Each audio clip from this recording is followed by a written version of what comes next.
I was born in a military family. My father was a high-ranking officer of the Soviet Army General Staff, inspector of land forces, stationed outside of USSR in every quote-unquote brotherly country or liberated country of the world.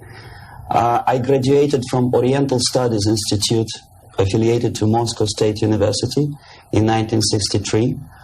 I started working with Novosti Press Agency, the biggest propaganda and ideological subversion organization of USSR, which is directly under KGB. Ostensibly, it's a public news agency. Novosti in Russian language means news, but there are no news. It's mainly propaganda.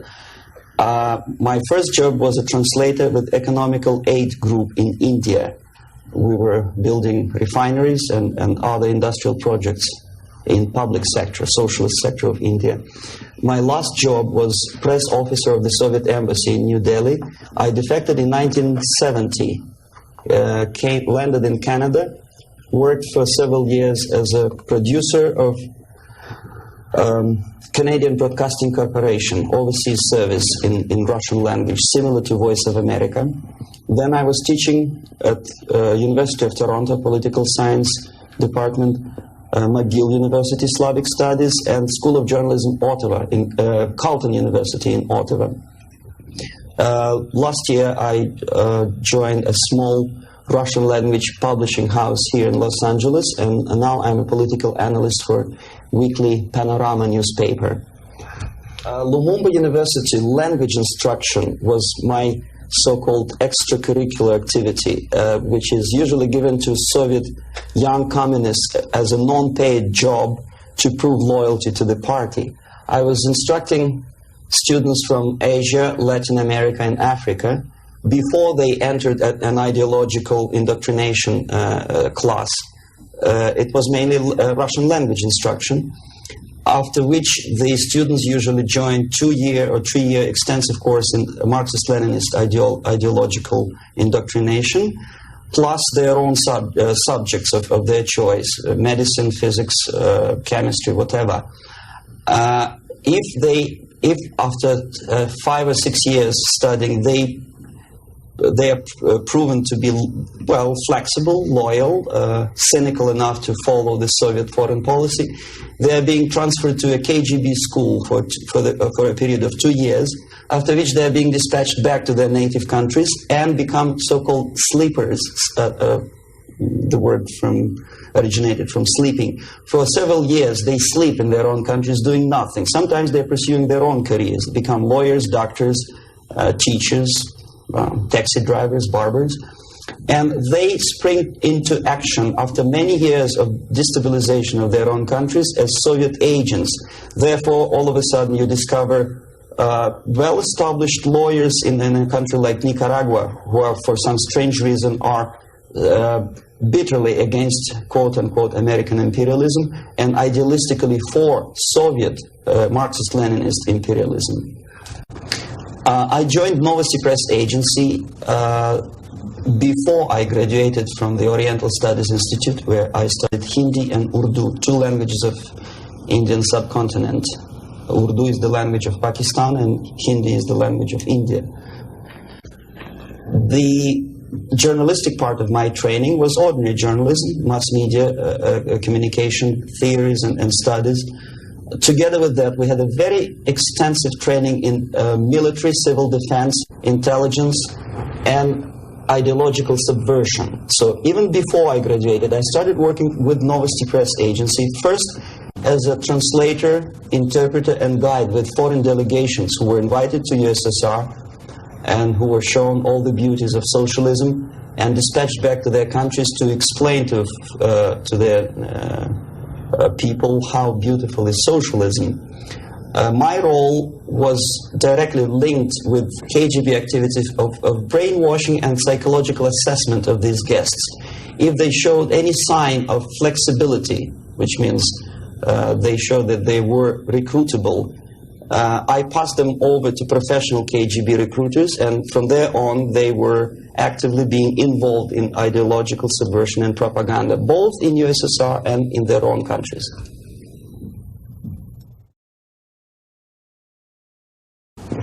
Well, decision, of course, was very painful and difficult.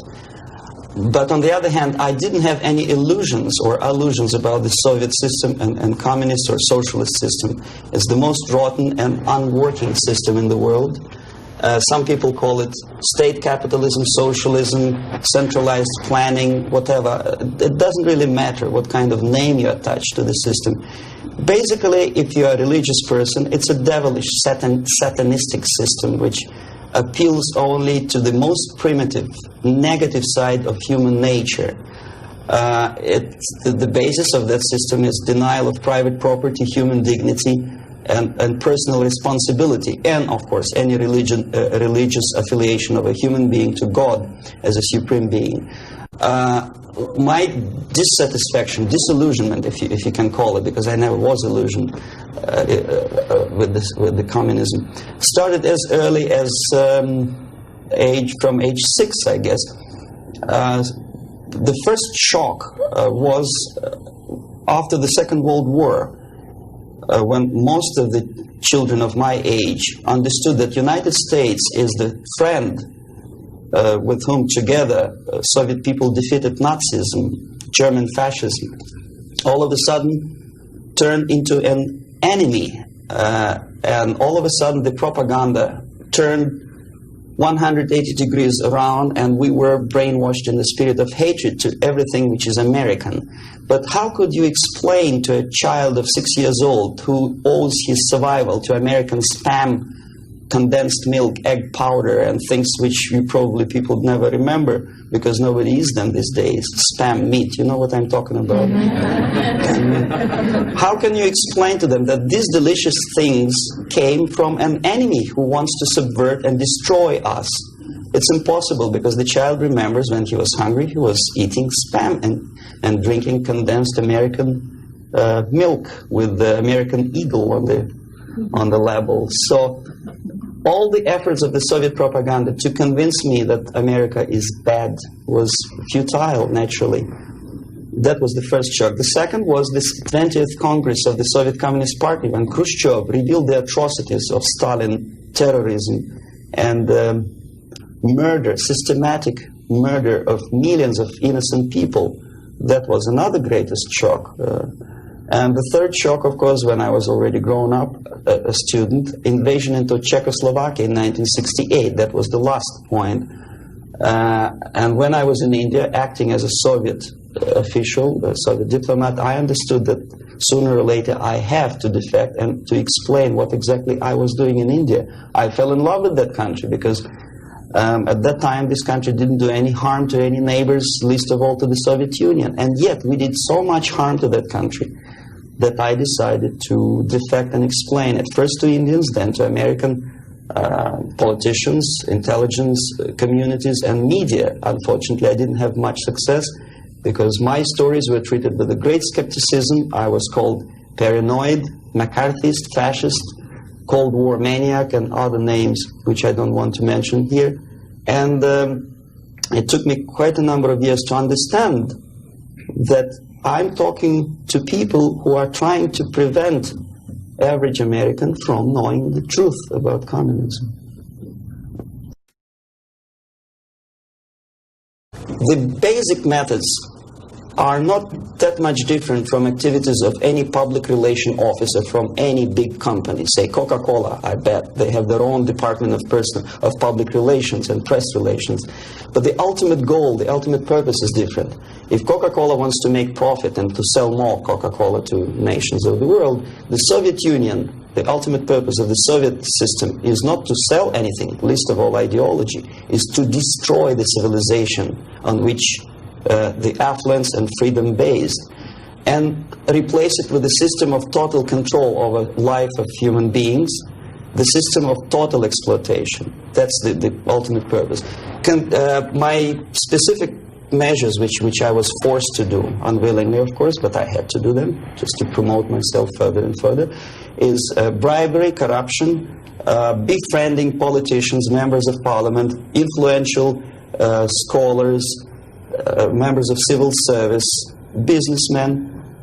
In other words, anyone who has any anything to do with shaping of public opinion in the interests of the Soviet foreign policy. That would include a long process which sometimes is unnoticeable to an average person. It's a long-term process which is called ideological subversion. It's unnoticeable as movement of a small hand of a clock. You know it's going around, but even if you watch it intensely, you don't see the movement. The eventual result is befriending these people and trying to get them involved in the activity in the interests of the Soviet foreign policy. The immediate impulse when I learned that the Soviet Embassy, Department of Research and Counter-Propaganda, of which I was a deputy chief, is engaged neither in research nor in counter-propaganda. It is a department which is compiling information of private nature on individuals divided in two groups, good boys and bad boys. The sympathetic people were promoted in media and public life. The people who were opposed to the Soviet foreign policy were blackwashed, blackmailed, and destroyed, first morally and sometimes physically too. Understanding of what I was doing came to me when I looked through a press release of United States Information Service describing an incident in a South Vietnamese city of Hue, captured by communists from Hanoi for 48 hours.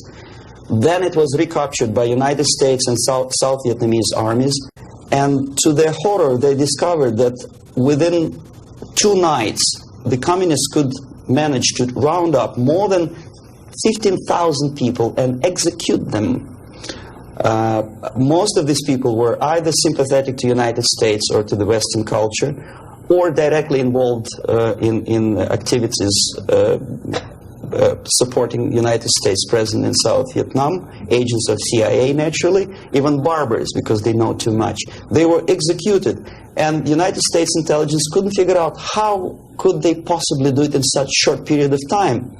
Later on they discovered, they found out from several defectors that long before communists occupied that city, there was an extensive omnipresent network of informers who knew exactly the addresses, the names, the whereabouts of each individual who was later executed. When I turned to my own files, I discovered that basically that information exists in my department. So it doesn't take much intelligence to understand what I was doing in India. I was compiling information. Comes revolution, these people would be executed.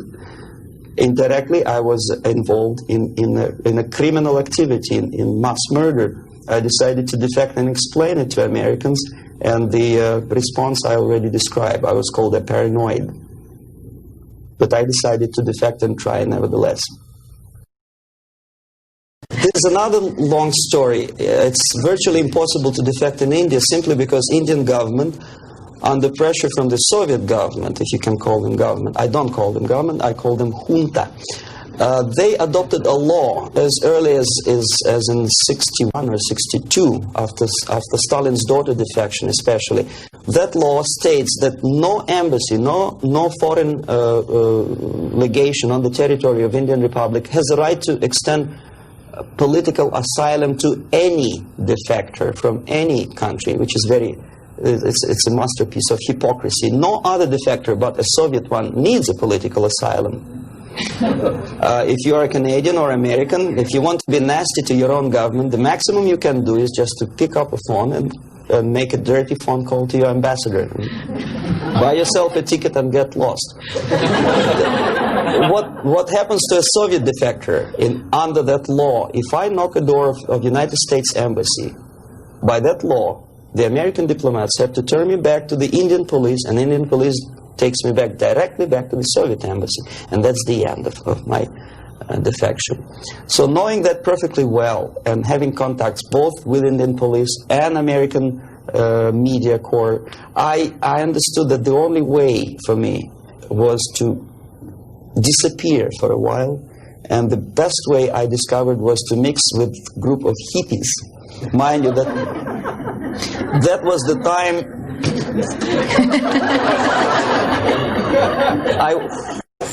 I was 13 years younger, so I looked slightly different, of course. I studied so-called counterculture in India. Sometimes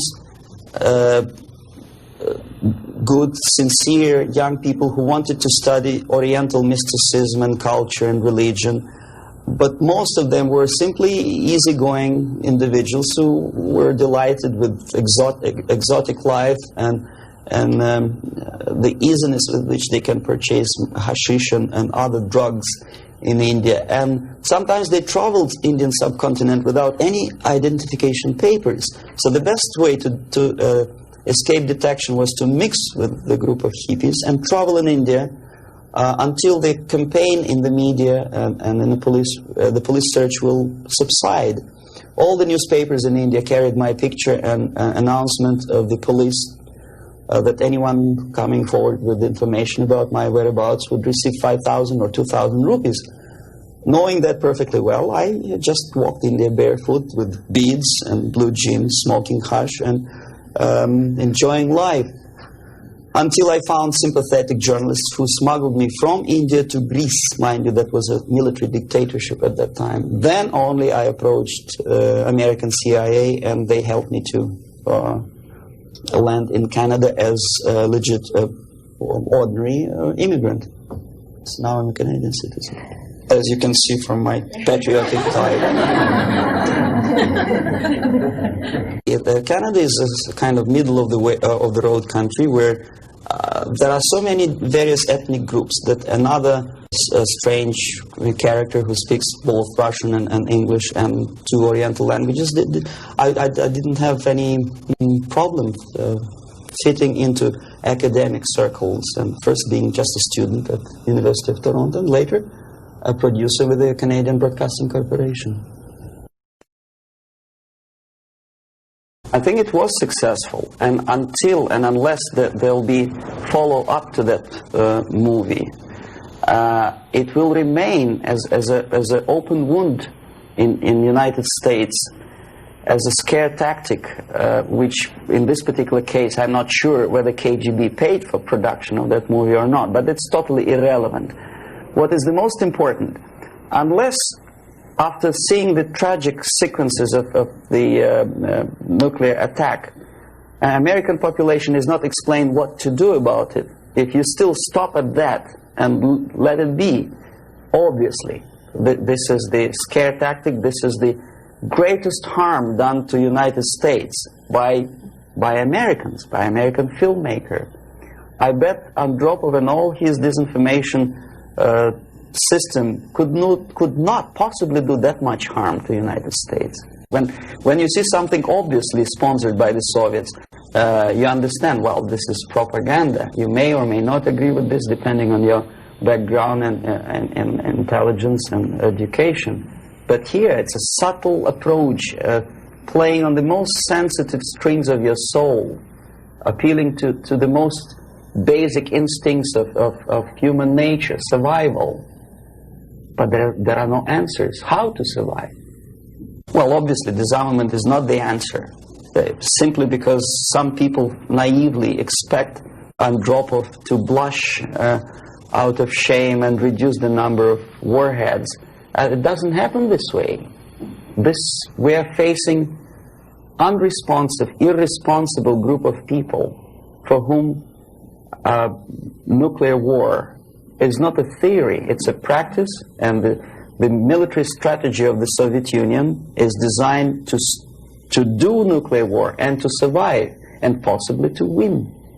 I started my military training when I was 6 or 7 years old, when I entered secondary school, and I graduated in '63 after almost 15 years of continuous training as a junior lieutenant of reserve of the Soviet Army.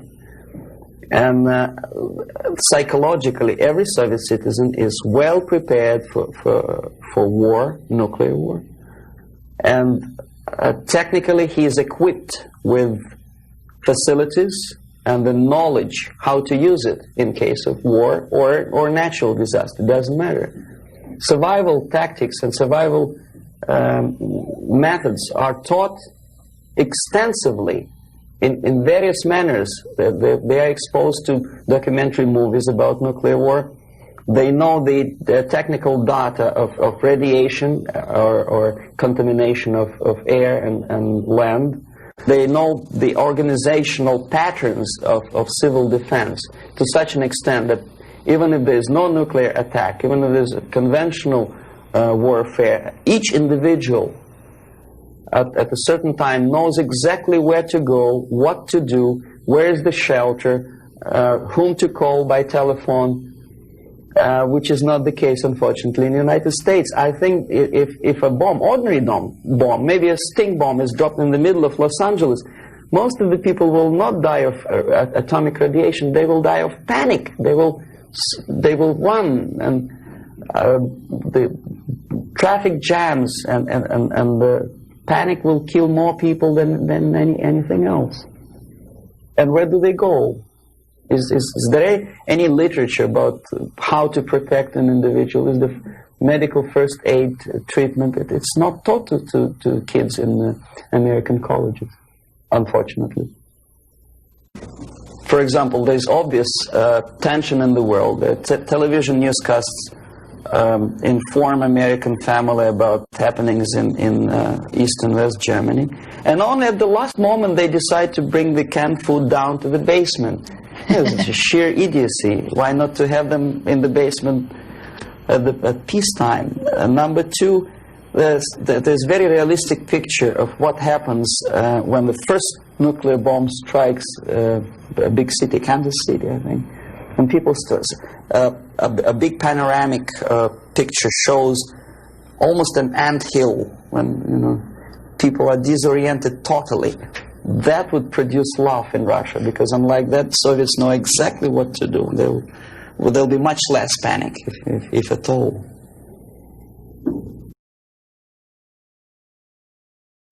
I know about infiltration of KGB into peace movement probably as much as an average American who reads newspapers systematically. But I'm aware that the World Peace Council is a front organization of the KGB. Ramesh Chandra I know personally, both in India and USSR. I worked with delegations of various peaceniks who came to the World Congress of Peace Council in Moscow. I think it was in 1961 or 62. Yeah, it was before Cuban crisis. And at that time, they struck me as people who are pathologically unable to see the truth, not to talk about the military aspects. When as a translator and a guide, I used to take them to places in Moscow which are not supposed to be for foreigners' eyes. They didn't want to see it. They had their preconceived ideas. They were suffering from self-importance. They thought it's a great honor to sit in the Kremlin, in the Palace of Congresses, next to a debile from Kremlin, and talk about peace as if that person from Politburo means anything in peace movement. Self-delusion is the most predominant phenomenon among these people. Ramesh Chandra is a very shrewd politician who takes advantage of naive, misguided, idealistically minded, sometimes sincere people. But he is, my impression is that he's totally sold himself to the Soviets. He receives his payments or royalties or whatever you can call it in the form of prizes.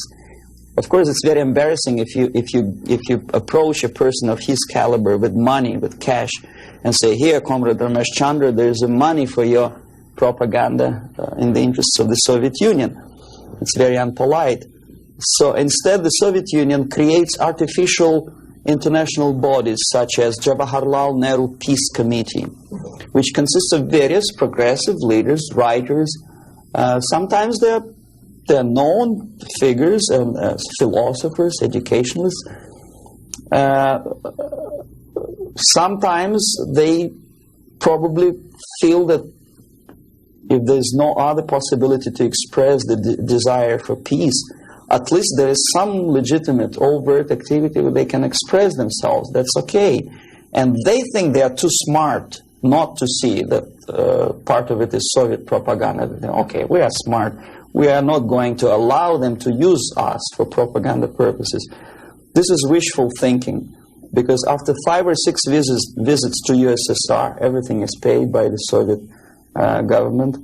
After spending several vacations on a Black Sea coast in luxurious atmosphere with 2 or 3 nice girls, interpreters, lots of vodka and caviar, books published, vapid books which nobody reads in the United States, all of a sudden published in millions of copies in USSR in various languages, that tickles their ego. They think they are somebodies all of a sudden. It's difficult to resist the temptation. Ramesh Chandra is exactly that type of personality. He was approached at a very early stage, and he didn't have willpower and moral principles to resist the temptation, to resist the approach. And by now he's just a pawn in the game, high-ranking pawn. And if he is dismissed or dies natural death, there will be another, the line of people who would like to take his place.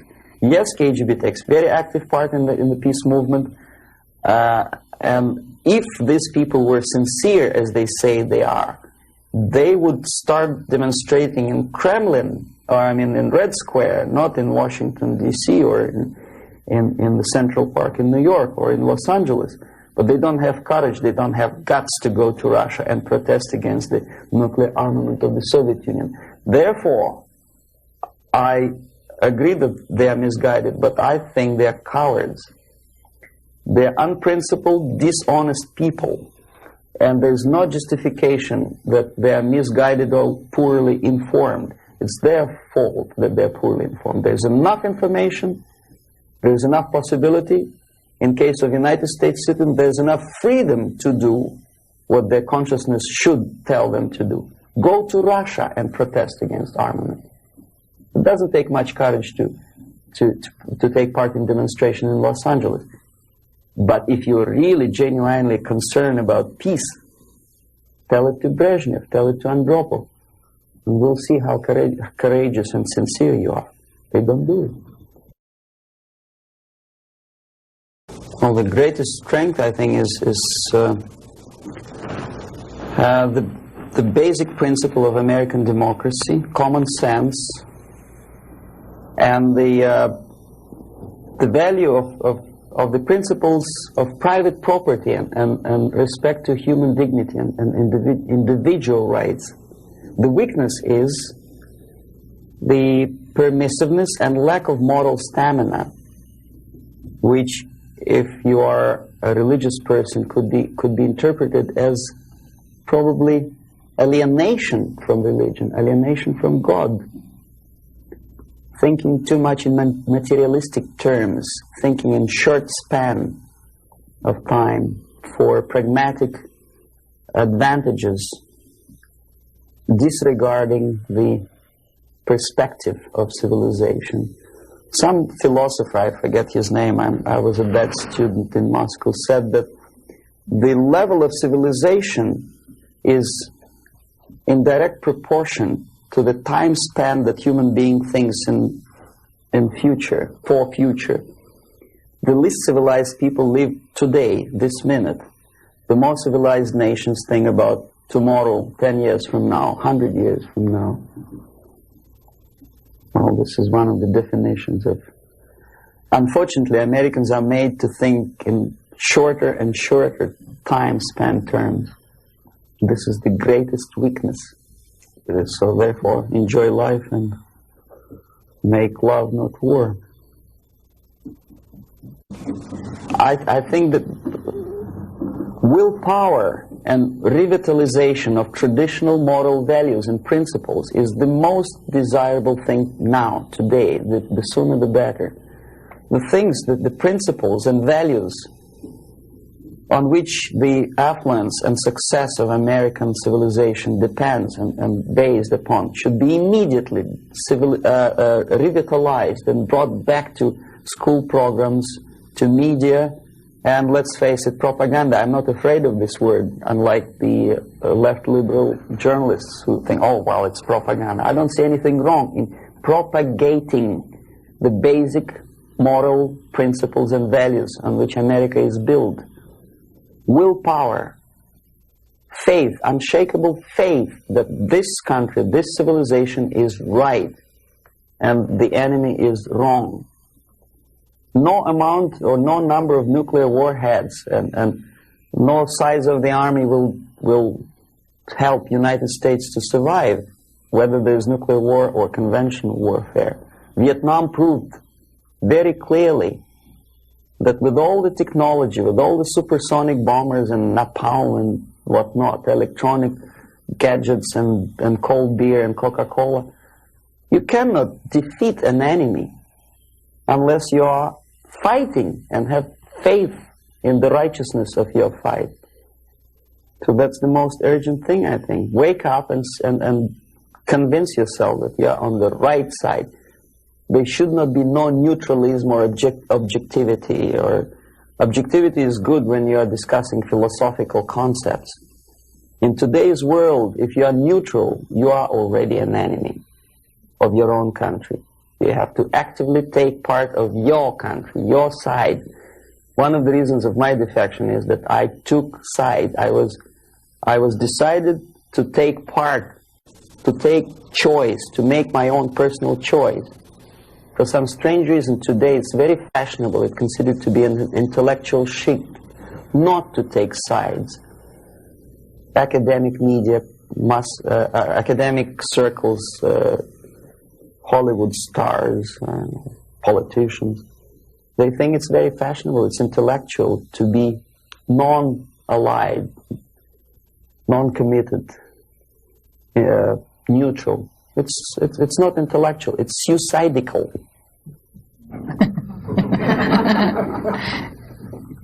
Suicidal.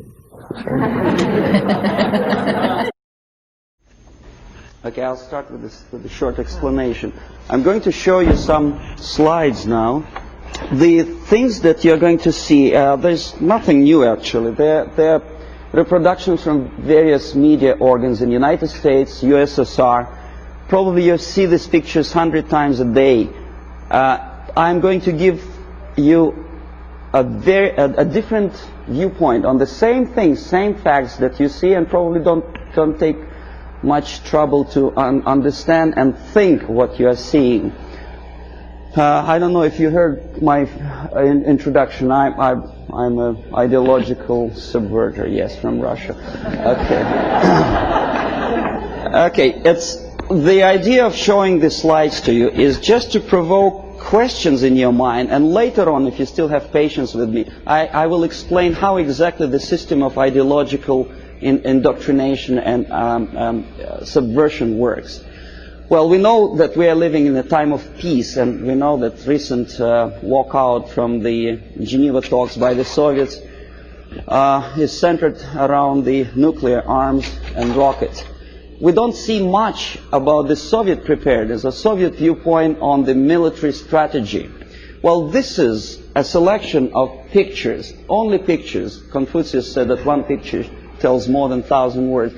These pictures are from everyday newspapers in USSR. This is what a Soviet citizen looks upon every day.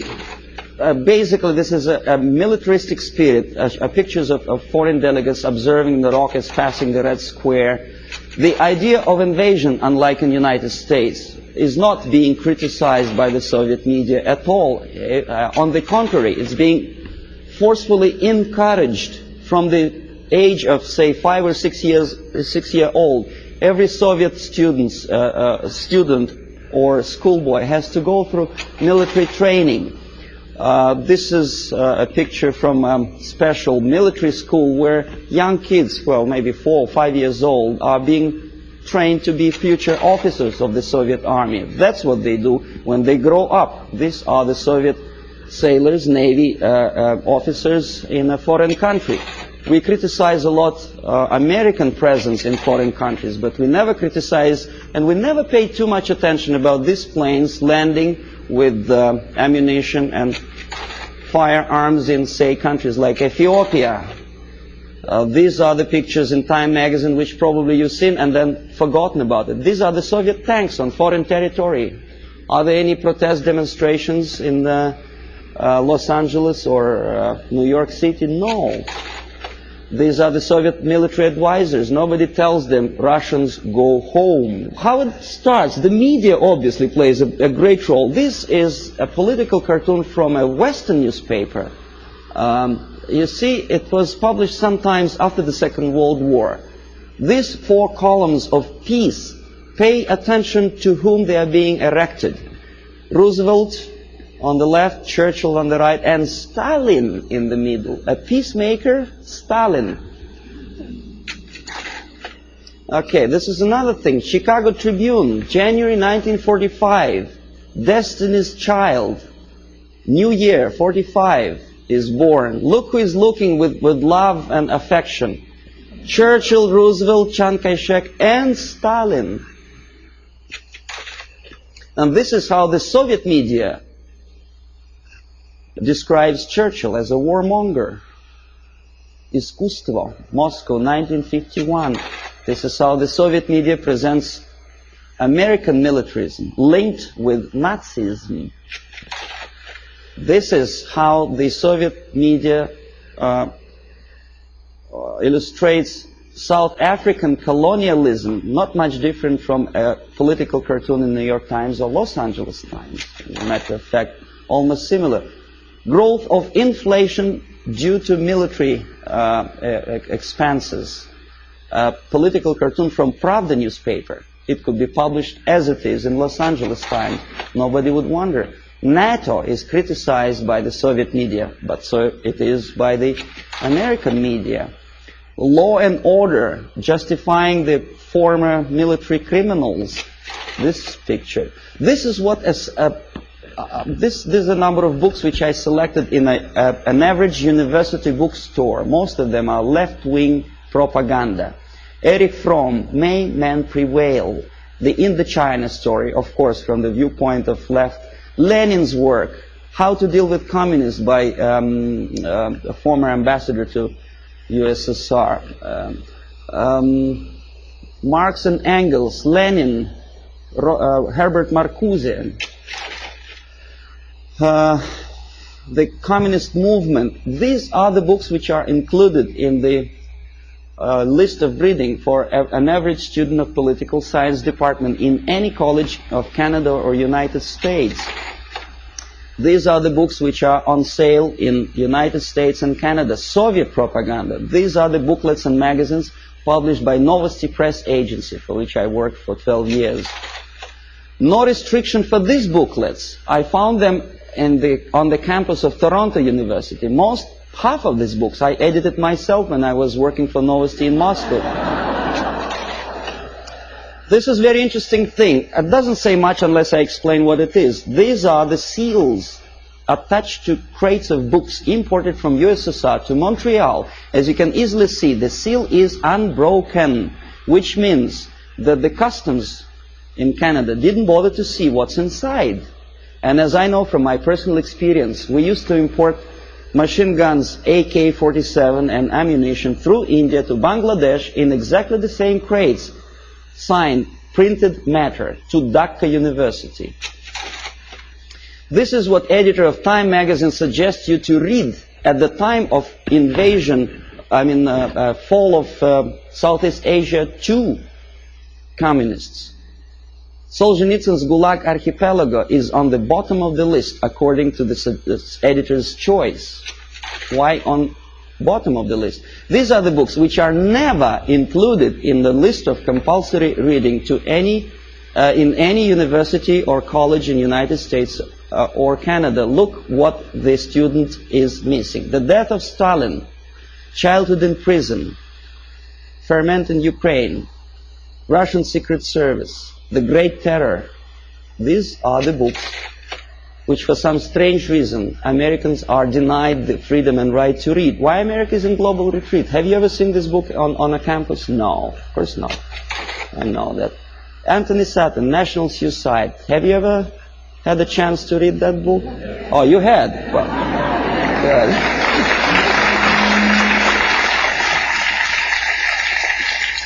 This is another very interesting thing. A description how drugs penetrate into Western society originated in communist world. For some strange reason, that textbook is never included in the list of compulsory reading for students of political science or international affairs. This is the book written by a former member of Communist Party in Czechoslovakia, explaining the tactics of subversion. For some strange reason, it was not published in the United States or Canada. The author had to pay for the publication himself after defecting to the West. This is another interesting example. Exoneration and Ultimatum, written by Richard Romer, a science fiction novel about invasion of the United States into Canada to expropriate the oil and natural gas resources in that neighboring friendly nation. Why it took invasion, I don't understand. 51% or more of the companies are already belong to the United States in Canada, as probably you know already. Who is the author? Richard Romer is a dynamic and dedicated exponent of the needs of potential. And so anyway, he's a friend of Pierre Trudeau, a former military officer. And what he writes is something that Andropov probably would be very happy about.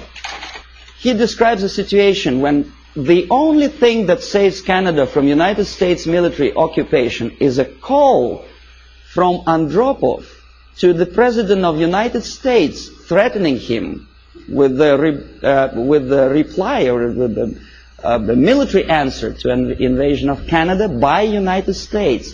And this is written by a close friend of Pierre Trudeau, a politician, a former military man. Why? Is he a paranoid or am I a paranoid?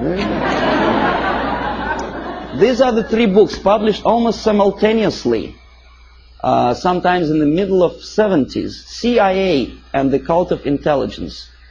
CIA Diary by Philip Age and the KGB by John Barron. I tried to buy the KGB, but it was not in the bookstores of Canada or United States. The previous two books on the left were. This is the author of the most anti-American book, The Defector to the Communist Side, Philip Age. He is alive. Nobody is threatening his life. Nobody is poisoning him with poisoned umbrella. This is, you know who? He's criticizing CIA for developing a gun to kill communist agents. And he tries to present it as a crime on behalf of United States Intelligence Agency. Why is it a crime?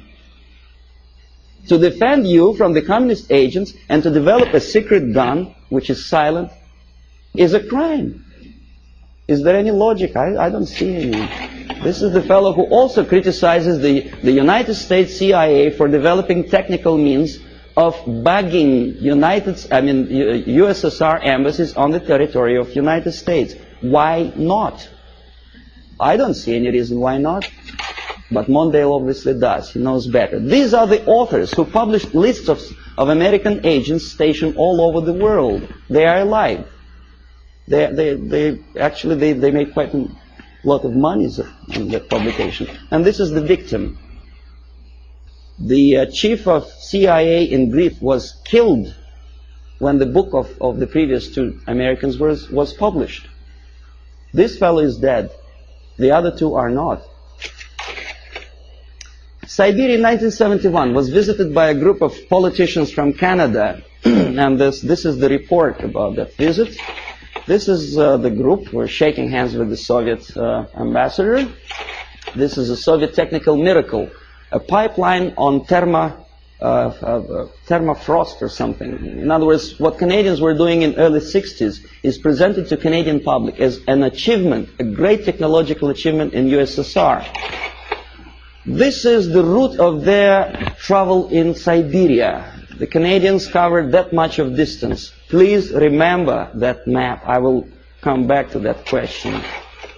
This is a book published by a Canadian author, Farley Mowat. By the way, Never Cry Wolf, a movie which is made on the basis of Farley-Mowatt's book. He's a nice fellow, drinks a lot of vodka. He was a guest of Novosti Press Agency, which I was working for. This is another book written by Farley-Mowat after returning from Siberia. He was accompanied by a person like myself, a Novosti Press Agency journalist. Glorification of Siberia. This is what this is the route, I promised you to come back to that map, which Farley-Mowat, a Canadian progressive writer, covered when he was in USSR. This is what he makes Canadians to believe Siberia looks like. It does, of course. Baikal Lake is a very beautiful natural phenomenon. A nicely dressed Soviet Eskimos or Chukchas, I don't know, some ethnic minorities, friendly talking to each other in fluent English.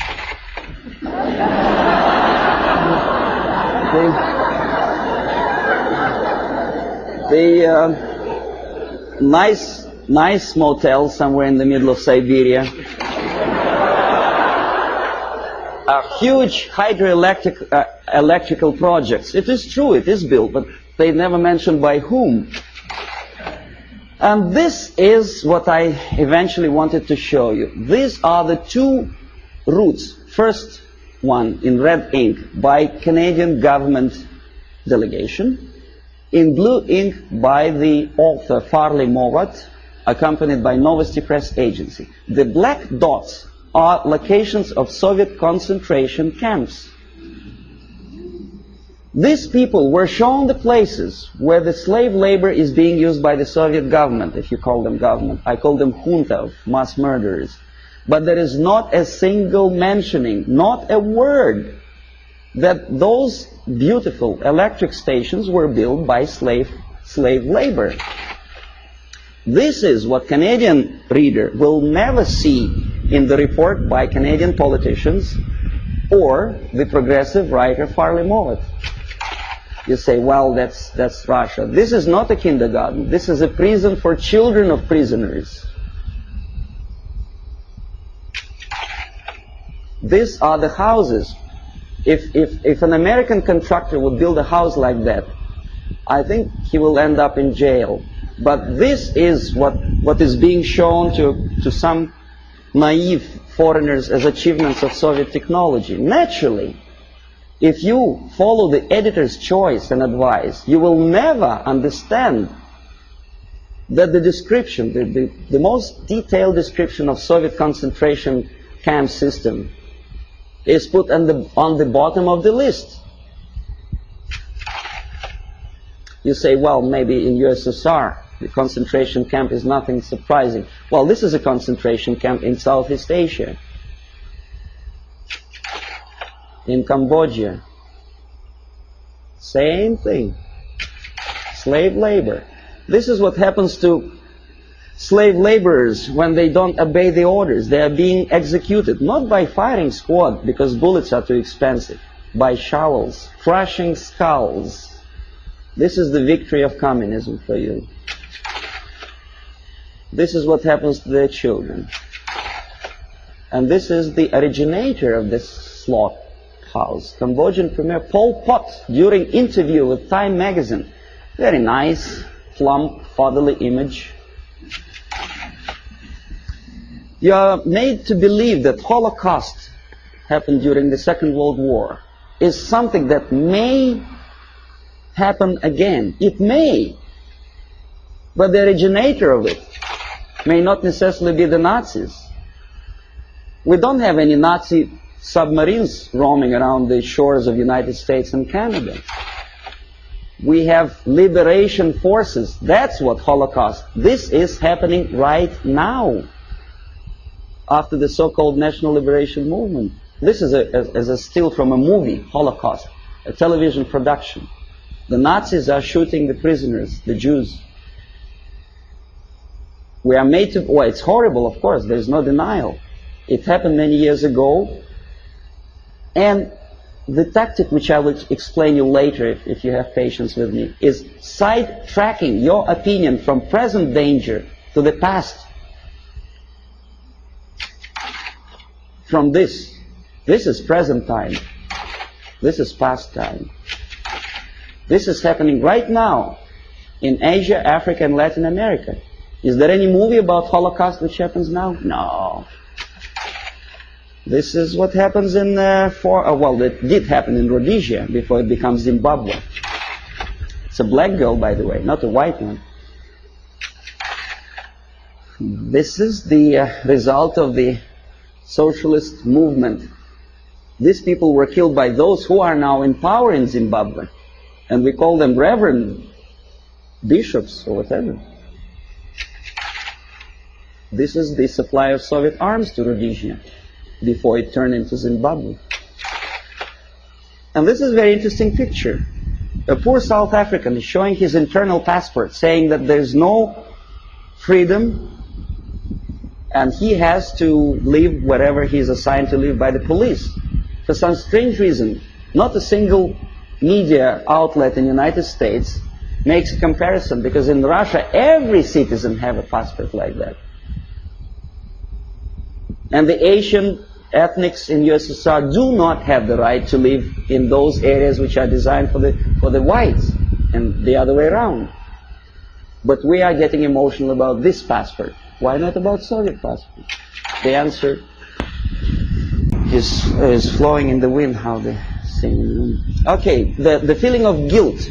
Open any magazine. There are lots of pictures like that. Hungry people asking for your dollar. Donation. Think about it.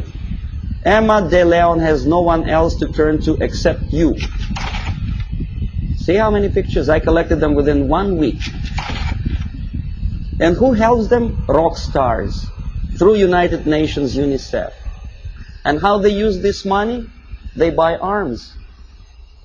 Have you noticed that countries like Philippines never ask for donations? Why? Because they have free market system. Oh yes, they have military dictatorship, oppression of civil rights. But for some strange reason, only those countries which are already liberated by Marxists are asking for your donations. Why? And when they get these donations, will you be my friend? This is what Time magazine wants you to think. If not, the implication is this is what's going to happen. Kolwezi, when white miners stationed in this small country, African country, were murdered by so-called National Liberation Movement. This is the result. Raped and murdered after your donations. And who is supporting these movements? Of course, United Nations. Okay, we'll come later on to the question of semantic manipulation. Everybody knows that United Nations is not united and it's not nations, but we continue to call them. I don't know how many people notice the striking similarity between the emblem of United Nations and emblem of the USSR. You think it's coincidence? The symbolism is obvious, unless you are blind, of course. And the creator of the United Nations Charter is an American, Alger Hiss, standing next to Comrade Molotov, sitting there on the left. We know he was a Soviet spy, but he is at large now. Alger Hiss, he's a lawyer, a respected citizen of the United States, a former Soviet spy. Well, you know, this guy is Daniel Ellsberg. He published secret papers of Pentagon. Why not of Soviet military-industrial complex? He's a respected citizen of the United States. Dr. Spock, Agony of Vietnam. I forget what's his name.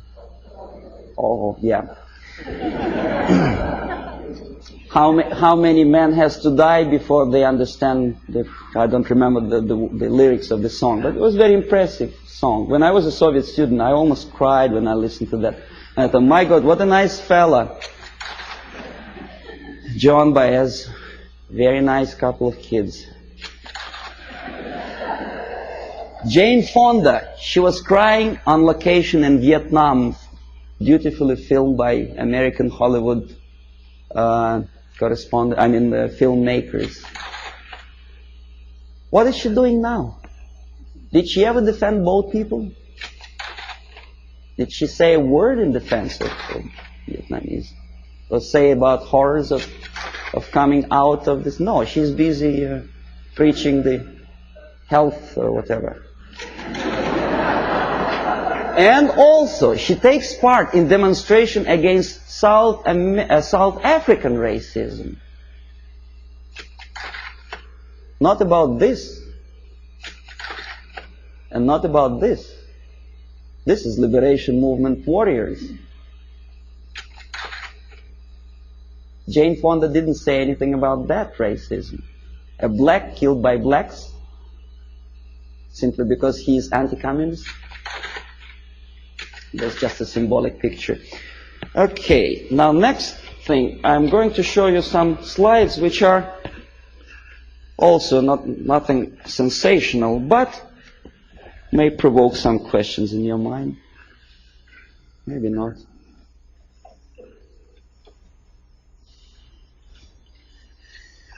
Okay. The more questions you have, the better, because we'll come to systematic explanation of the phenomenon later. Now I want you just to get excited. Hollywood actress talking to Fidel Castro. Nothing wrong, of course. Depends what is the message or what's the subject of talking. I bet you never heard about this fella. He's an American singer, Dean Reed. He's singing in Moscow for some strange reason. And you know what he's singing about? Oppression, civil rights in USA, and about poor Americans who cannot survive. Well, I don't want to be too critical of Pope of Catholic Church, but some statements which he made at the earlier years of his becoming a pontiff of Catholic Church, strikingly unpleasant to me. Communism and church can coexist. Can they? Well, you should ask Russian Orthodox priests who were literally exterminated by the Soviet communists. Communism and church can coexist. I don't think so. Catholic Times. I collected this newspaper in a Catholic church, which I attend, although I'm Orthodox Christian, as Russians, most of them are. But I do come to Catholic church because my wife is a Catholic, so I don't see much difference, because God, I suppose, is one, so Jesus Christ is also the same, which church, whichever you go. But Christians and socialism is something that doesn't really appeal to me. I don't know, how about you? Social justice central to gospel, is it? I never heard about it. Join with Marxists? It's from the same newspaper. And that's how they joined with Marxists. Nicaragua, before Sandinista came to power. A priest with machine gun behind his back. And the machine gun, of course, Kalashnikov, if you know anything about machine guns. Okay, then there are some strange deviations from religious path. What's his name? Jim Jones. Reverend? Nice looking guy with adopted kids, and shaking hands with a politician, Mayor George Moscone, in 1976. Very nice. Really fun. That's how it all ended, you remember. More than 900 people who poisoned themselves together with their kids in Guyana. This is a very interesting picture. It's not very clear. Instead of Jesus Christ, they put a naked lady, in the church. Strange, huh? Of course it's strange. Crucifix of a woman for Palm Sunday. Boy, Jesus Christ would turn in his grave if he were engraved.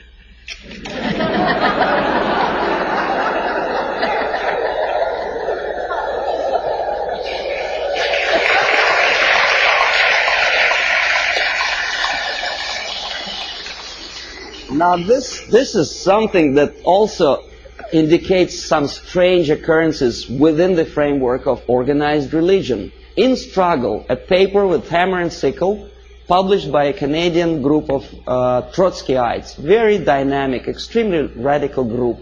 They challenged the question, whose democracy is this? meaning that Canadian democracy is not democracy at all, simply because that radical group is challenged by the local police, right? So nothing new, we know about this.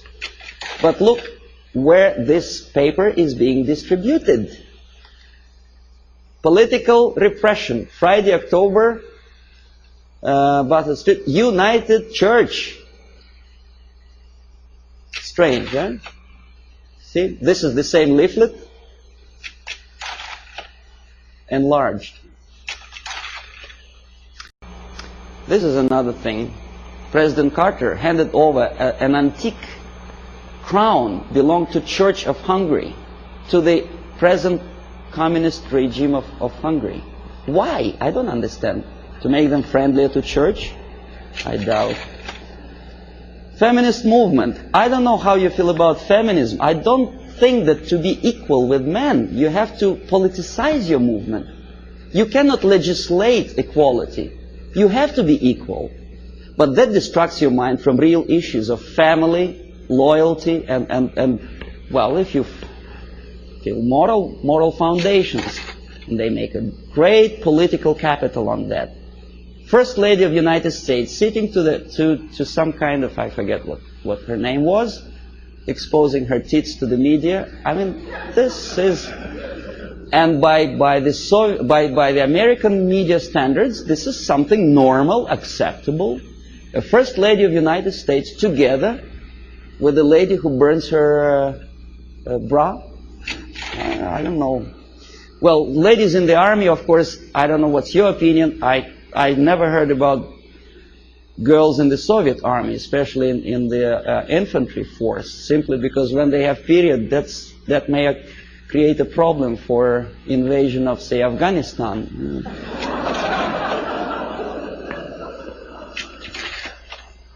Again, the homosexualism. To be honest, me personally, I don't like the idea of homosexuality. I think it's unhygienic. But homosexuality in the army, making heroes of them, gays on the march. Why? Why to have copulation in a natural manner deserves a public opinion, attention, and a political force? Why to politicize something which doesn't belong to politics at all? In the Soviet Union, we have a joke: don't mix politics and prostitution; they are already mixed. We know perfectly well this. The medical science proved that homosexuality leads to distortion in human psychology. This fellow killed 15 kids after molesting them sexually. We know that most of the agents who were recruited by KGB, including McLean and Guy Burgess, were homosexuals. But we are reading in the media that this is something acceptable. More than that, we are made to believe that these people deserve equal rights and respect. Well, that again is a debatable question, whether to like or not to like certain type of music. Me personally, I don't. These two nice ladies, one is younger, the other is a little bit older, both of them wanted, for some strange reason, to shoot President of the United States, defending the environment of the United States, the green trees and vegetation. Why it takes that of United States President to defend the environment, I don't understand. If you do, please explain. Then, of course, glorifying all kind of national liberation leaders, we naturally provoke our own kids to go into some strange liberation movement. You know who I'm talking about. This is the girl who was abducted by terrorists, and then she became terrorist herself, a daughter of a wealthy publisher. Naturally, there are thousands, millions of kids who loved, adored her courage. This is Comrade Carlos. You know who he was? He was trained and educated in Lumumba University, where I was teaching Russian language to the likes of him. That's the result of the activity when they come back home. Aldo Moro was killed by Red Army terrorists who wanted to liberate Italians from something. I don't know from whom. These are the the persons who were part of Baader-Meinhof gang. And this is a person who also liberates someone from someone. I don't exactly know, obviously, Indians from whites in the United States. But pay attention what he holds in his hand. It's Kalashnikov, AK-47. I know it by heart. I can put it apart with my eyes closed. War on terrorism. Does it exist? Apart from verbal war. This is what I have collected on a campus in Canada. Carleton University, Ottawa. Left-wing tabloids. That's how they instill in the minds of people, young people, that to fight is the only way, the violence, death is the only way to achieve rights of Palestinian people, other people, Quebec separatists, and jobs and peace. Obviously, you cannot get job if you spend all your time walking up and down streets with posters like that. You have to go to a place where the jobs are. And of course, to find a job, the most unsuccessful way to find a job is to read papers like that. Don't feel like working. This is something another. This is a Playboy magazine. Probably you heard the story about Larry Flint, how successful is he to attract attention of media and public opinion by doing crazy things, getting involved in court case of the car manufacturer. Why he wants to do it, I don't know, but what he does attracts some strange mass attention. Playboy magazine makes jokes about Russian sex. That's the image they want to present to American people. But they don't explain to American people that the process of demoralization is not a question of joke. This is Portugal after socialists came to power. On your left is a prostitute who was imported from East Germany to Lisbon. A communist prostitute in a country which is just had its successful socialist revolution. Very interesting. What for? To make money? No, I'll tell you later. On the right, pornographic literature in a country with strong Catholic moral principles. Well, I don't know how many people of you like to drink alcohol. I did. But I noticed that some ads in magazines have some strange desire to joke about alcohol.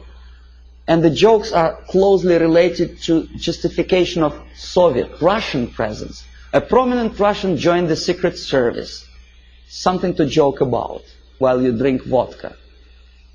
I don't see any humor in that. Do you? I don't know. Okay, this is a number of advertising of alcohol for which Canadians get into hot water. Comes the revolution, anyone can drink McGuinness vodka. Alberta vodka is superimposed on the picture of cruiser battleship Aurora. I don't know how many of you know that this is a historical relic in USSR. The revolution, communist Bolshevik revolution started with the cannon fired from that battleship.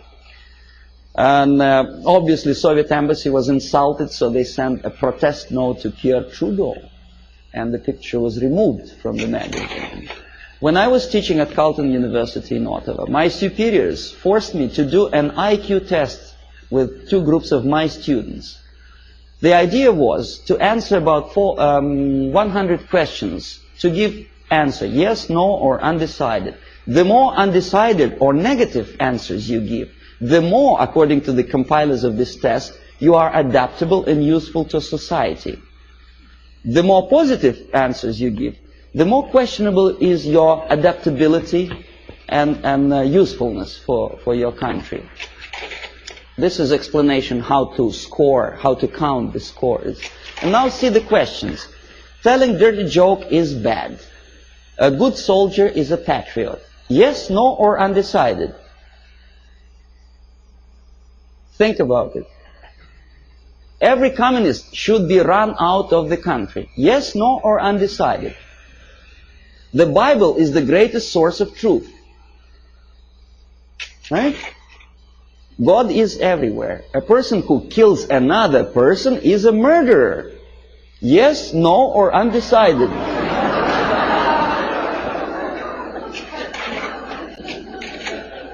Okay, now, if you don't believe me, let's come back. See, I want to repeat you once again the conditions of the scoring. The more undecided and negative answers you give, the more you are adaptable and flexible and useful for the society. Do you understand what they are doing to kids? Okay, they are doing two things at a time. They teach them moral relativism. They teach them how to lie to get a greater score. Because obviously a child would say if a person kills another person, he is a murderer. But for the sake of getting a higher score, obviously a student would put no or undecided. So you teach your kid how to lie to be successful and to look adaptable and useful for society. Well, obviously I had to do that test, but I added one more question to that thing. My own question. I said, what kind of society you are going to be useful to?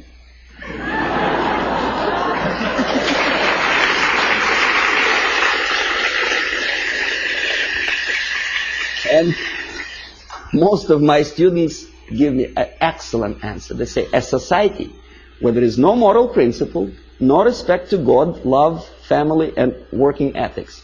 Very simple. They are not that stupid. Here we are, Comrade Brezhnev. Now, this is the picture from a Soviet magazine. Obviously, Soviet media tries to project their leaders in the most respectful way. Very impressive, very fatherly, very serious person. There is nothing surprising. What else is new? Of course. But this is Time magazine, an American magazine. The caption is not quite clear, but it says basically that Comrade Brezhnev doesn't give interview to Time magazine. The message is clear. He's a positive, caretaking person. He's too busy to take care of the world problems and economical problems in Russia. It's a very humorous caption. But nevertheless, the impact, if you are not quite concerned about politics, what is your impression about this nice gentleman?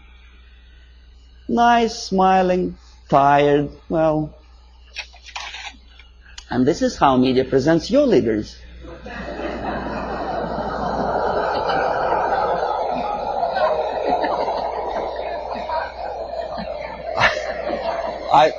I don't know whether he deserves to be presented like that or not. This is a different question.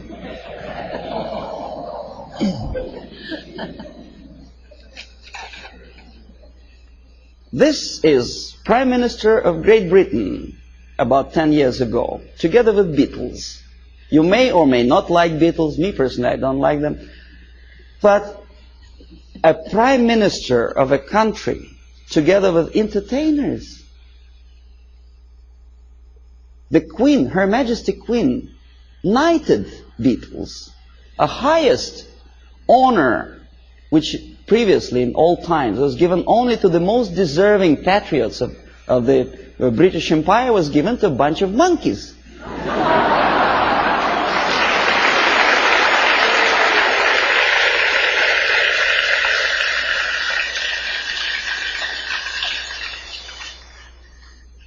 Valéry Giscard d'Estaing is playing football. He's our guy. He plays piano.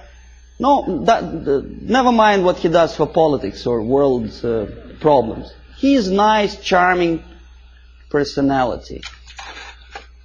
Helmut Schmidt is taking part in a circus performance. Nice, charismatic leader. Never mind what his policies are. He's popular. He's in the section of People of Time magazine.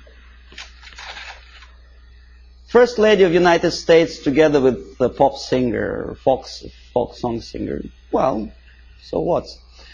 You know, we had a saying in Russia that in old times, clowns were entertaining the royalty. Today, the mightiest of the world think it's a privilege to appear with entertainers. It's just the reverse of the old principle, you know. They are the entertainers of entertainers. because they want it for their political career. Ed Kennedy dances in Moscow. Why? I mean, is that his business to go to USSR? Why doesn't he occupy himself with something more relevant to the urging problems of the world? He thinks he is going to be popular. In America, maybe, but in Russia, they look at him as a schmuck out of his mind.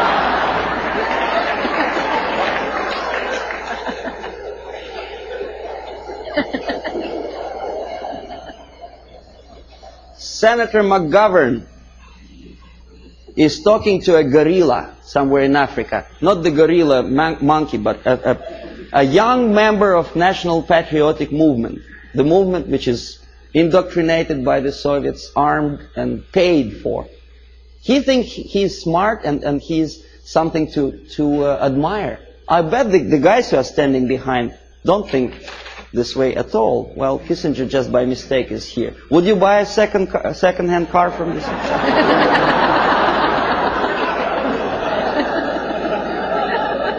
Pierre Trudeau, Prime Minister of one of the most developed industrial nations, independent nation in the world, is befriended by Fidel Castro. If you remember, Canada never stopped trade relations with Cuba, despite the urge from the United States government's administrations not to sell Cuba strategic technology and materials. No, he wouldn't listen to the United States. He smiles at Fidel Castro. Meanwhile, his wife, estranged wife, Margaret Trudeau, is talking to rock star. I forget his name. That's it. That's him, right? And he is posing for pictures like that. That's the Prime Minister's wife? That's her too. In French Riviera, with some Hollywood actor. Why? 50 years ago, for a thing like that, a Prime Minister would have to resign. It's a shame for a nation. Not anymore. Okay, now détente. It's another debatable question. Why we are so happy, Comrade Nixon?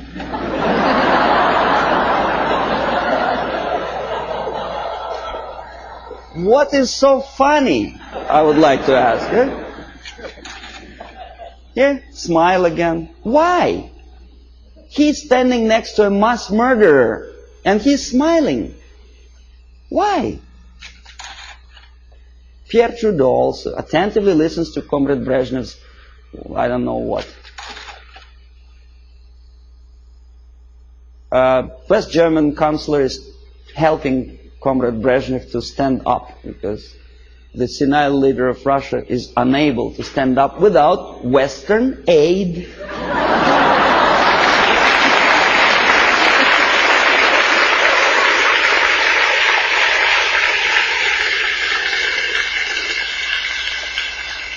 Oh, you may say, well, it's West Germans, they're too close to Russia, probably they do it just in case.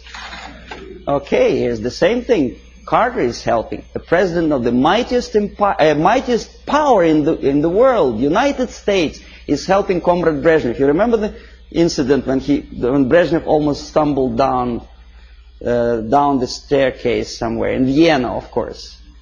And thanks to Carter, he didn't fall. Andrew Young is talking to a dictator in Africa. Again, McGovern, I think, is talking to Agostino Neto, a Soviet puppet in Luanda. Why? Is it that necessary to be friendly, to smile at each other? Now we're coming to space, from Earth to space. Clouds over the space program. Why clouds? Mind you, this is after 3 or 4 successful landing on Moon. Why clouds? Okay, here's 2 pictures. Left, Soviet cosmonaut walking into Kremlin Hall for a ceremonious reception. On the right, 2 American cosmonauts casually watching TV.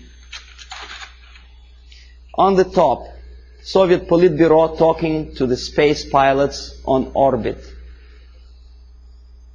On the lower picture, Lyndon Johnson with, I think that's Glenn, no? An American spice pilot. Now, even if you don't know anything about the theory of information, the comparison, mind you, this is a French magazine, it's not a Soviet propaganda. The comparison of the size of the pictures gives you the message already. What is more important? What is more impressive? Here, a picture from Soviet newspaper Pravda. A Soviet schoolboy compares two replicas of Soviet Soyuz spacecraft and American Apollo. Friendship in space, détente, right? Pay attention to the size of the spacecrafts. They are almost identical, right? Now this is what the size, almost actual size is. The American spacecraft is on the left. It's almost twice as big as the Soviet one, right? Okay, this is a Soviet picture. This is an American picture with true sizes. Okay? You say, well, Soviet media, of course, tries to diminish the successes of the American space program. Now, this is an American media. On the left, a Soviet moon walker or Soviet probe on moon. On the right side, an American space Volkswagen, as they say. It actually was used on the surface of moon. The sizes are almost identical, right? Wrong. The thing on the left is the size of a tea kettle. In other words, about 100 times smaller. But Time magazine does not explain it to the readers. An average person in the United States has an impression that the junk on the left is as important and as successful as the masterpiece of technology produced by American mind and ingenuity. Okay, you remember Skylab? There was a time when it just about to fall down on the United States or any other country. And the Pentagon was very worried. There were pictures, there were discussions on TV. Some strange characters even started joking about it. See the Skylab target. A lot of emotions expressed about the failure of United States Skylab. A lot of bitter opinions were expressed about the unnecessary spending on space research. But when Soviet nuclear-powered satellite fell on the territory of Canada, there was no protest demonstrations, there were nothing like that. Nowhere in the world. Ask yourself why. According to some information, this was not a satellite at all. It was a flying atomic bomb. Canadians spent something like $15 million just to find the junk on their own territory. Thanks God it fell in inhabited areas of Canada, in Northwest Territories, where only penguins live. Well, what if it fell on Toronto? A flying nuclear bomb? Oh boy. But no protests.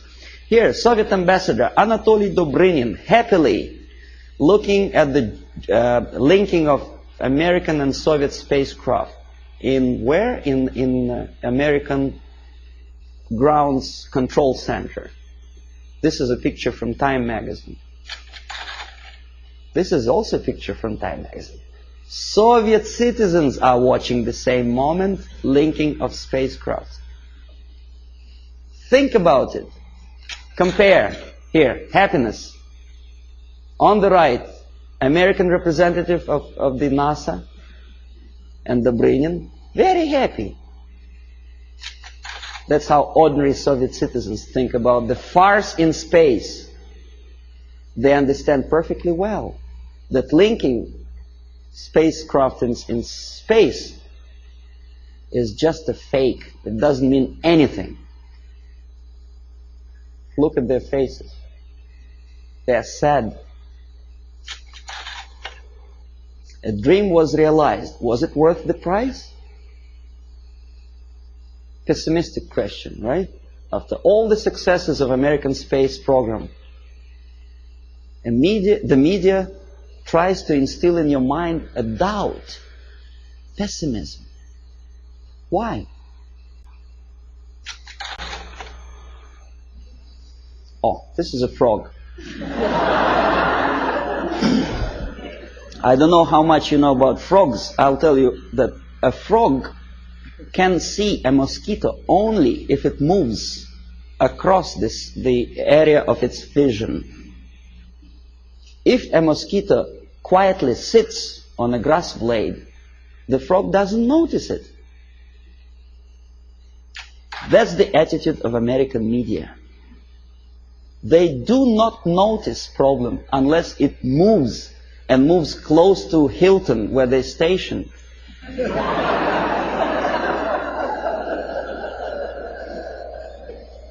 These are the people who may file a suit against me if I call them liars, but that's exactly what they are. They've been lying to you for years and years about the situation in Vietnam, in Russia.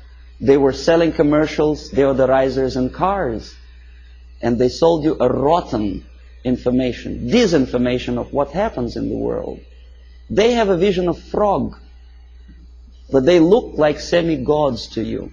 And if I challenge their credibility, probably the people will call me a paranoid or a very nasty person.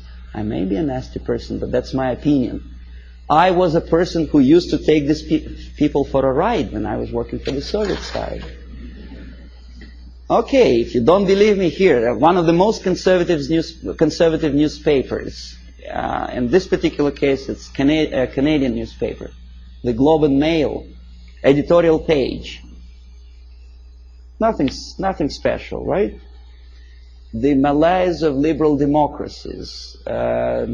Saving Bhutto, former president of Pakistan, called priority. And then there is another article on the right here. US out to dominate Pacific, Russians claim. Well, obviously somebody's opinion, right? Nothing unusual for an average reader. Russians claim that United States out to dominate Pacific. The idea is that, well, United States is obviously aggressive and they want to dominate something and Russians are unhappy about it. Somebody says. You read an article and probably you may agree or disagree, but you have a feeling, the message of urgency. The nasty Americans again out to dominate Pacific. Now look who is the author. Alexander Malishkin, Novosti Press Agency. Not a word. Who is Malishkin and what is Novosti Press Agency? An average reader will accept this article as a legitimate, overt expression of an ordinary journalist. It is not an opinion. It's a fabrication by an extension of KGB. Novosti Press Agency is an organization for which I worked for 12 years. This is highest example of dishonesty and disinformation. Just one line more would explain to an average reader what is that he is reading. But alas, there is no explanation. Now this is the monument to Mother Russia in former Stalingrad. Now it is Volgograd. The statue is designed to instill feeling of patriotism and I don't know what else. Pride maybe for the motherland. These are the pictures of construction, high-rise apartments in Moscow, glorious achievement of Soviet technology, caviar as an average staple food of Russians. These are the minks and furs that Soviet citizens wear. You know, that's how they look when they relax. Fat, nice ladies, you know. You think it's Soviet propaganda? No, comrades. This is also some fashions, latest fashions from Russia, right from Kremlin, for an average Soviet housewife. Well, obviously, it doesn't take much intelligence to understand that this is not quite true. And obviously, it has something to do with the Soviet propaganda. The myths and the realities of the KGB. You see, you don't see the... From Stalin to Kosygin, The Myth and the Realities, by Avril Harriman, a former ambassador of the United States to USSR. Very complimenting article to the Soviet system. And this is where it comes from. You thought it was from a Soviet magazine, right? No, it's from Look magazine. An American magazine which published that crap. If you don't believe me, I'll tell you that I was a person who accompanied a group of journalists from Look magazine when they came to Moscow on invitation from Novosti Press Agency. I made them to publish that thing, for which I was awarded, I received the bonus, a free ticket to Italy for a week.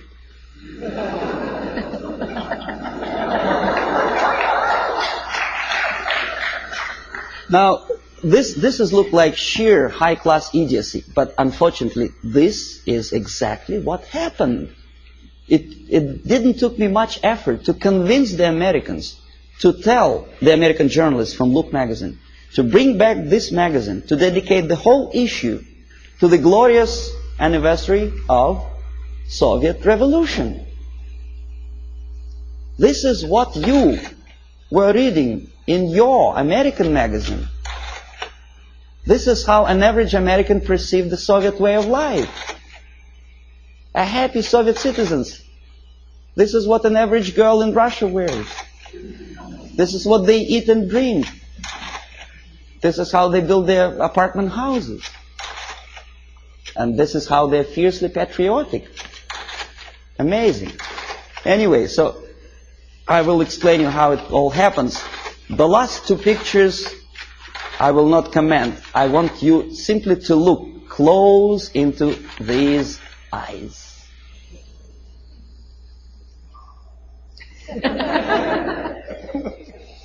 This is the person who wants to liberate you. Wanted, at least. Not anymore. He is dead. But there are many other people with the same type of eyes. If I were a deeply religious person, my answer to that picture would be, these are the eyes of a Satan. He is. Nice fellow, right? United Nations celebrated back in 1969, I think, the 100th anniversary of his birthday. The greatest leader of mankind. God forbid us to have leaders like that. Well, that's all. So that.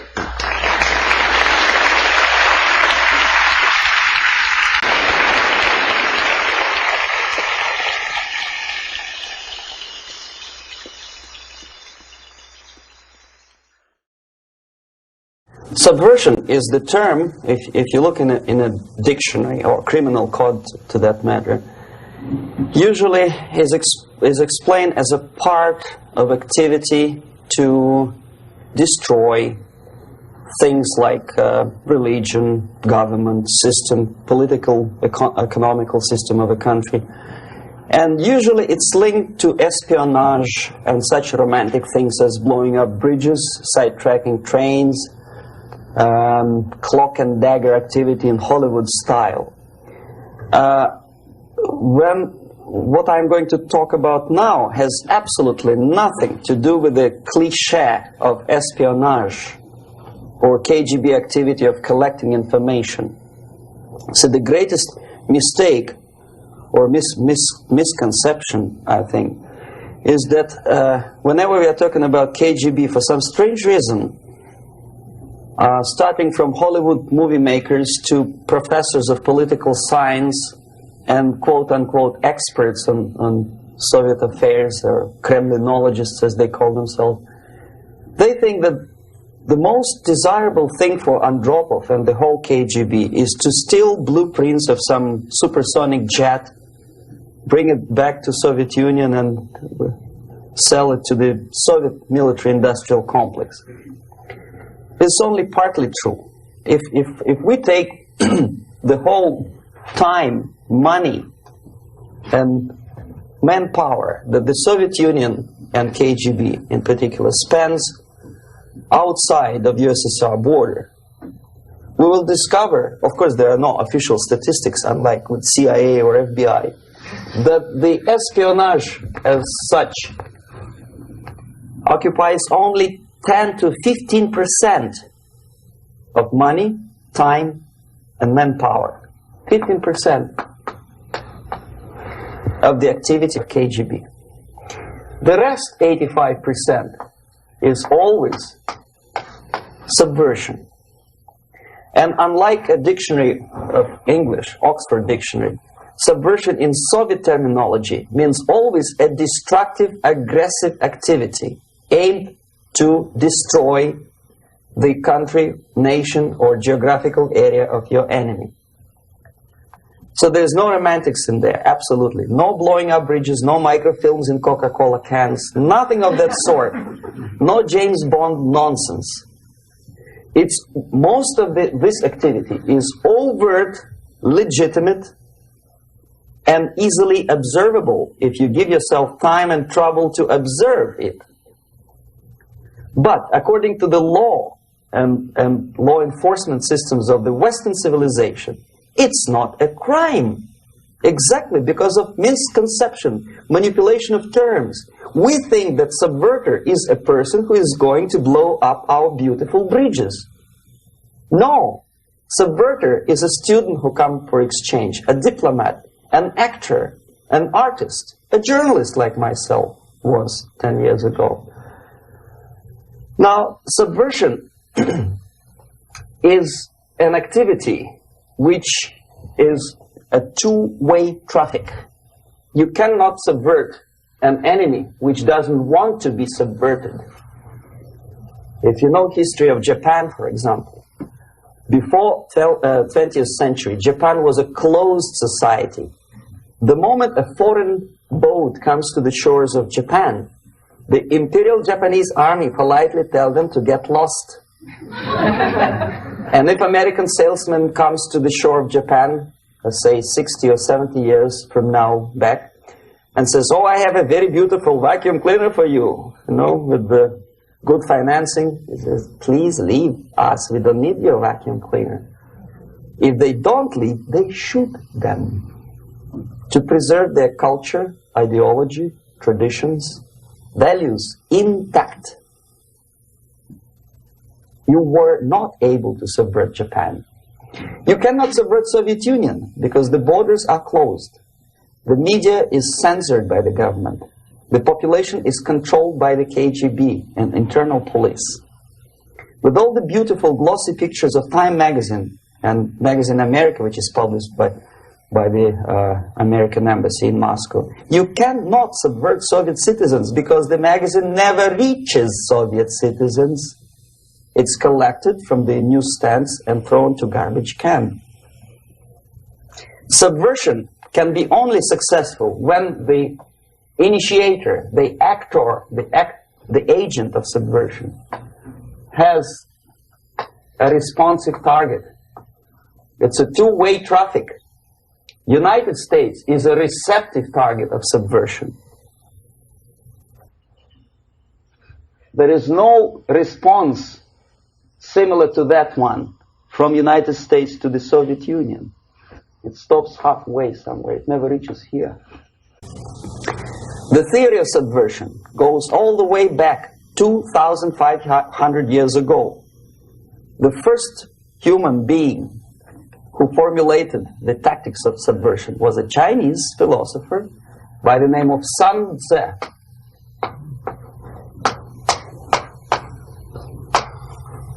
2,500 years BC.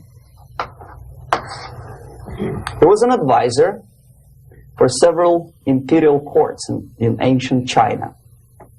And he said, after long meditation, that to implement state policy in a warlike manner, it's the most counterproductive, barbaric, and inefficient to fight on a battlefield. You know that war is continuation of state policy, right? So if you want successfully to implement your state policy and you start fighting, this is the most idiotic way to do it.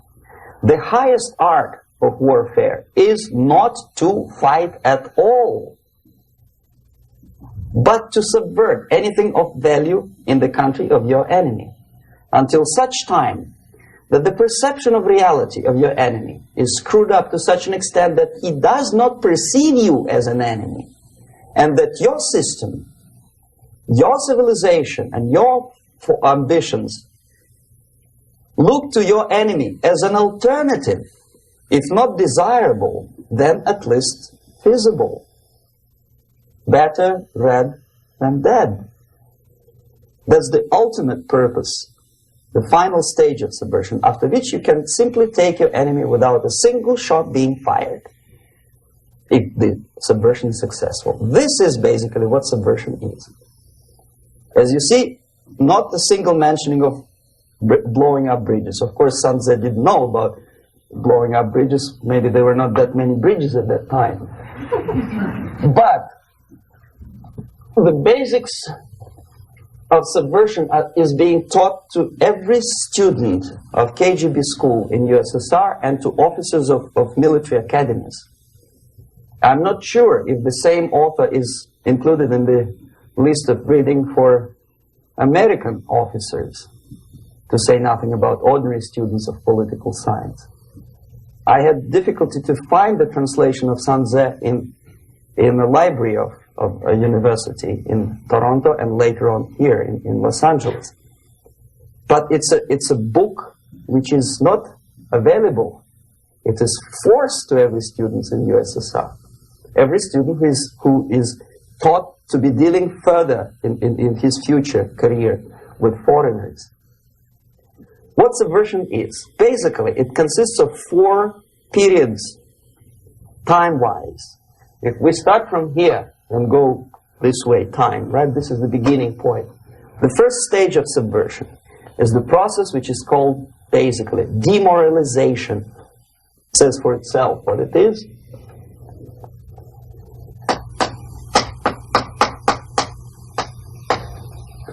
It takes from, say, 15 to 20 years to demoralize a society. Why 15 or 20 years?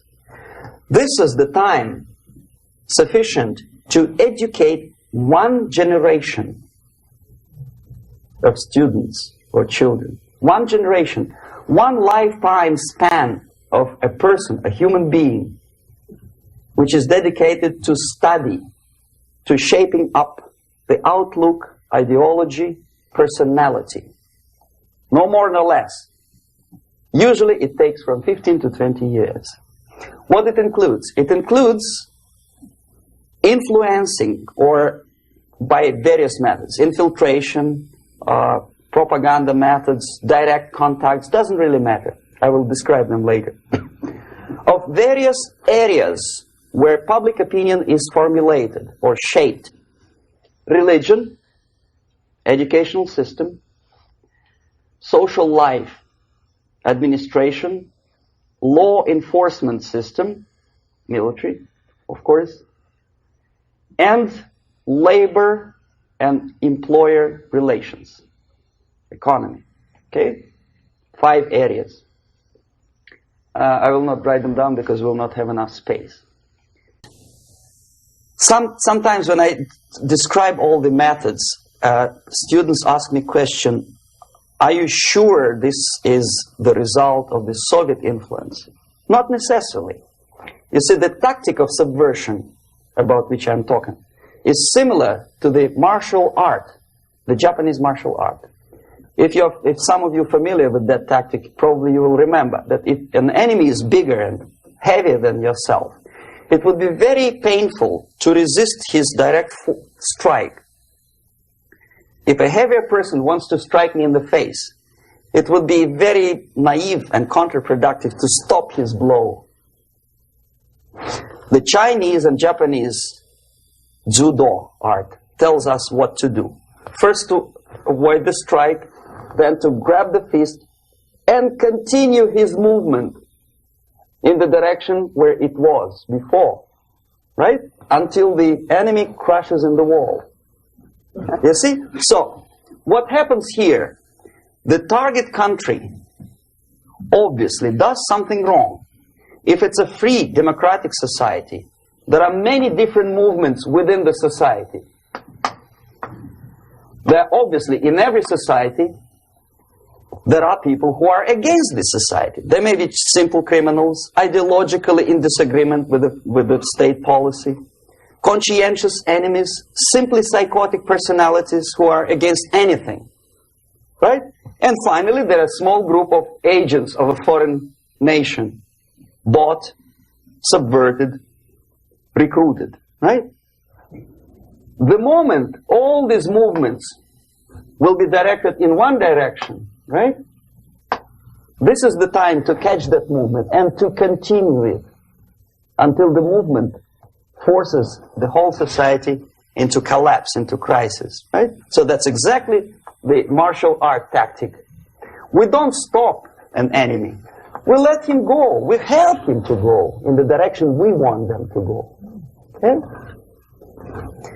So, on the stage of demoralization, obviously there are tendencies in each society, in each country, which are going to opposite direction from the basic moral values and principles. To take advantage of these movements, to capitalize on them, is the main purpose of the originator of subversion.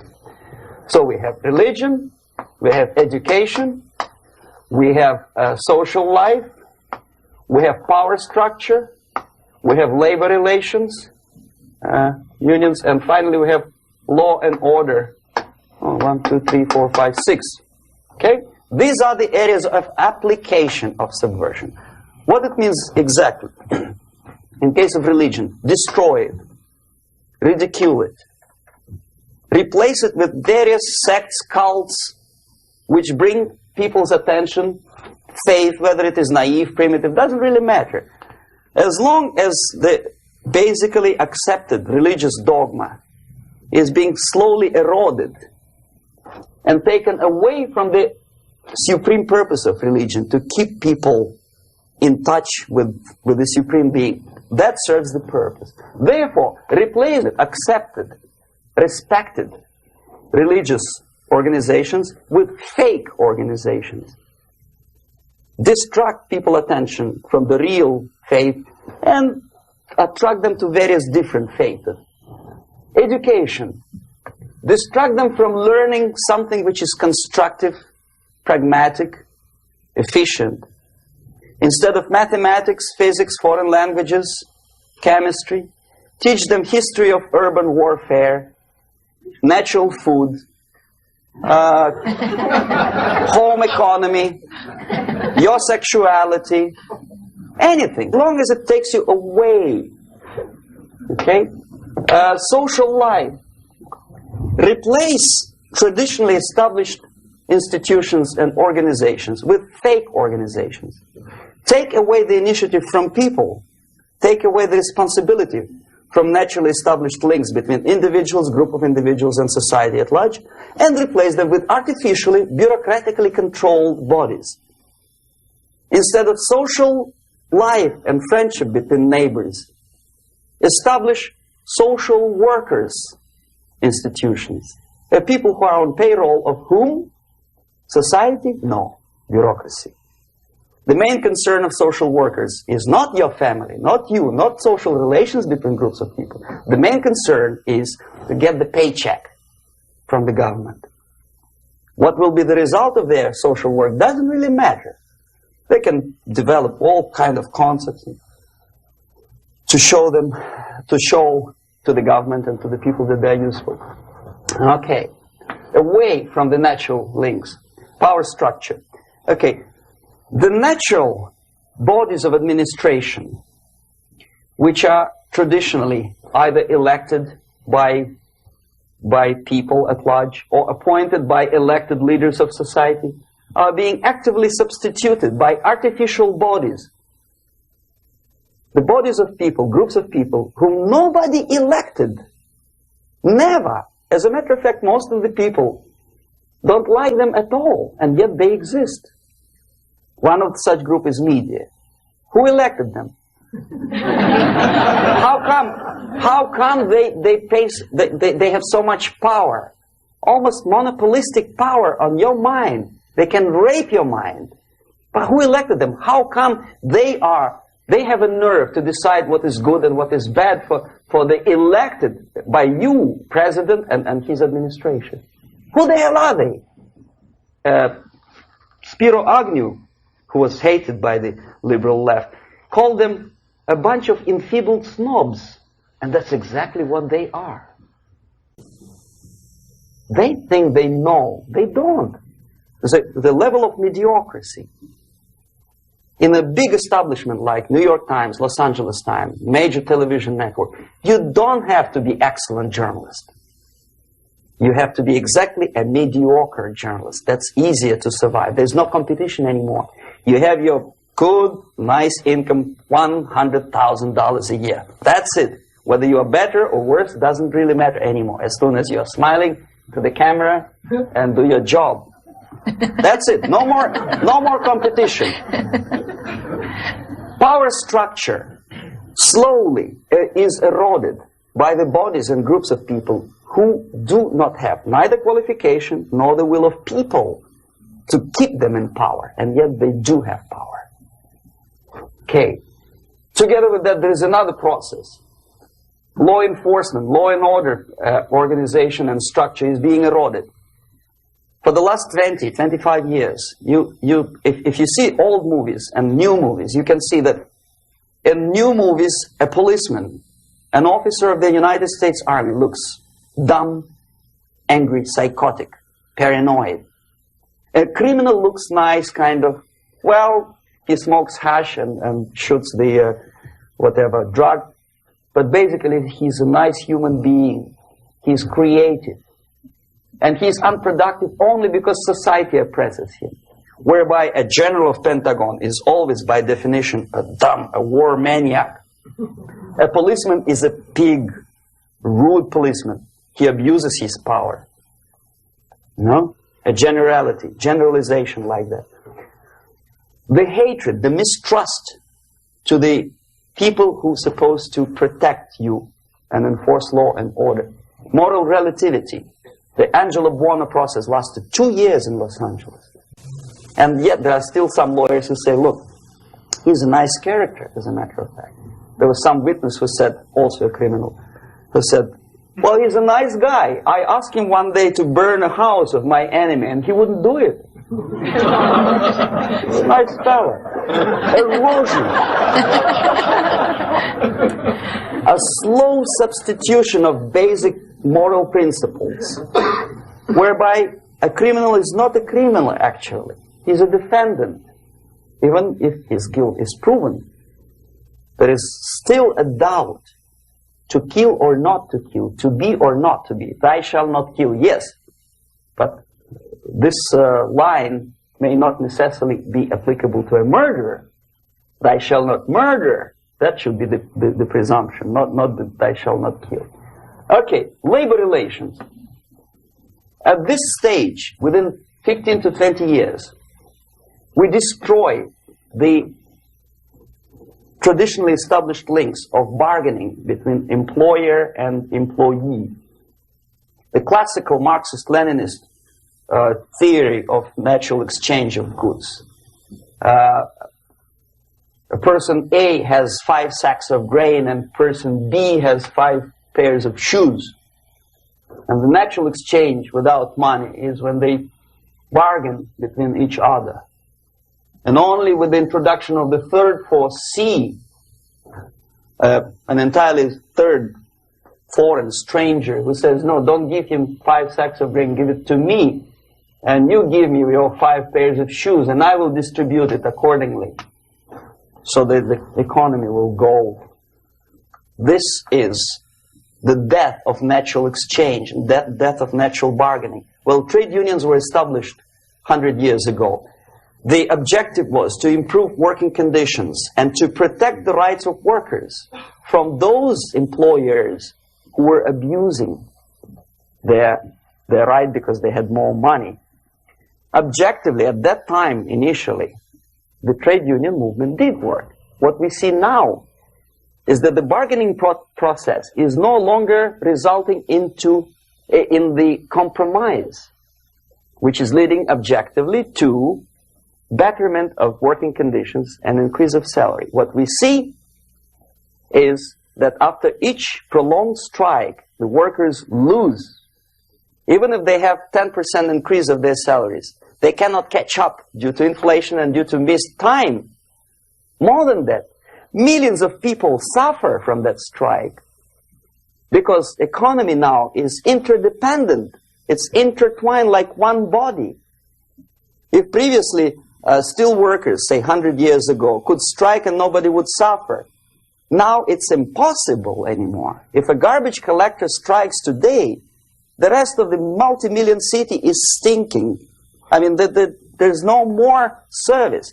In Quebec, for example, we had the electricians who were on strike in the middle of winter.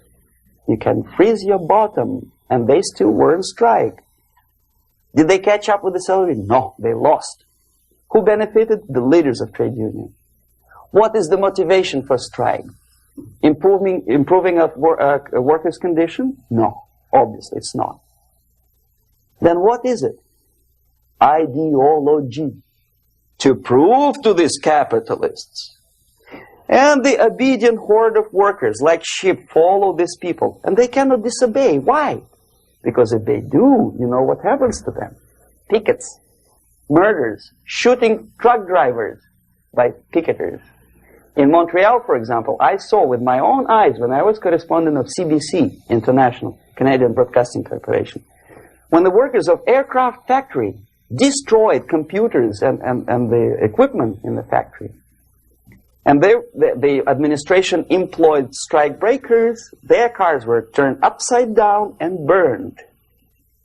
Their houses were burned. Their kids were intimidated. And some victims were there. Of that we can be sure. Why? To improve conditions of workers? No. Ideology. Okay, so this is what happens basically. It may or may not happen without the help of the Soviet Union. But the natural tendencies are being greatly taken advantage of and capitalized by the Soviet propaganda systems. How? Whenever trade union strikes, we have influx of propaganda, mass media, ideological dissemination. The workers' right. And we repeat it like parrots. Yes, workers' right. Whose rights? Workers? No. The only freedom of worker to sell his labor according to his own desire and will is taken away from him. By whom? By trade union boss. Unlimited power is given. Responsibility. I want to sell my labor not for $2.50 an hour, but for $2. I don't have right. My freedom is denied to me. I know that if I sell my work for $2 an hour, not for $3 an hour, I will compete better with the other guy who is lazy and more greedy. I don't need $3. I need only $2. No, I was made to believe by media, by business, by advertising agencies that I need more and more and more. Have you ever heard any advertising on TV to consume less? No. No way. Whether you need a six-cylinder car or not, you have to buy it. And hurry up. When I was driving here, on the local radio station, an excited announcer said, "You hurry up, rush and save, save, save. There is a pantyhose sale." Save by buying more. See? Of course. It would be too naive to expect that KGB makes that advertising agency to do such a crazy commercial. No, of course not. But what we did when I was working for Novosti Press, we would snow plow editorial offices, student organizations, religious groups with literature of class struggle.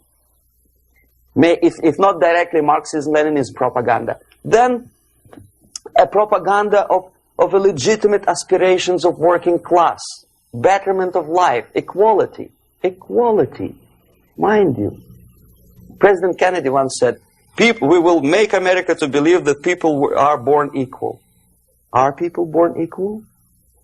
Is there any mentioning in the Bible or any other holy scripture in any religion, if you don't believe me, go to the library and check it. There is not a single word about equality. Just the opposite. By your deeds, God will judge you. What you do is important. The merit of your personality. You cannot legislate equality. If you want to be equal, you have to be equal. You have to deserve it. And yet we build our society on the principle of equality. We say people are equal. We know it is false. It's a lie. Some people are tall and stupid. Others are short, bold, and clever.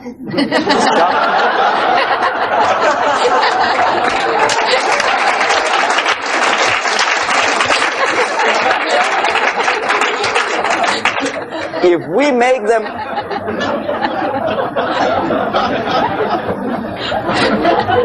make them equal by force,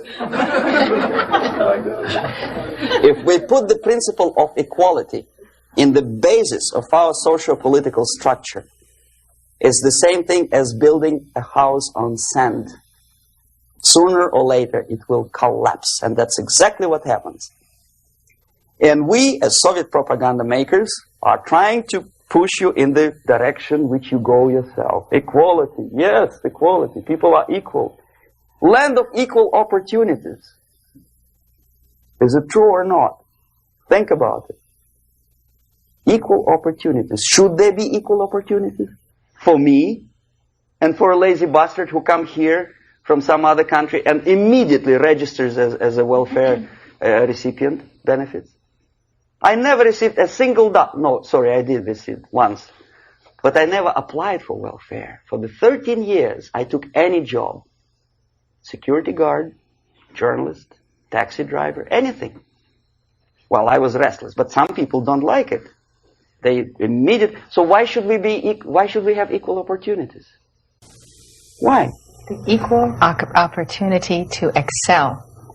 Equal opportunity in equal circumstances, yes, but we know people are different. To excel, yes, provided we reach the same level of excellency, perfection, which is hypothetical, distant future. Yes, maybe.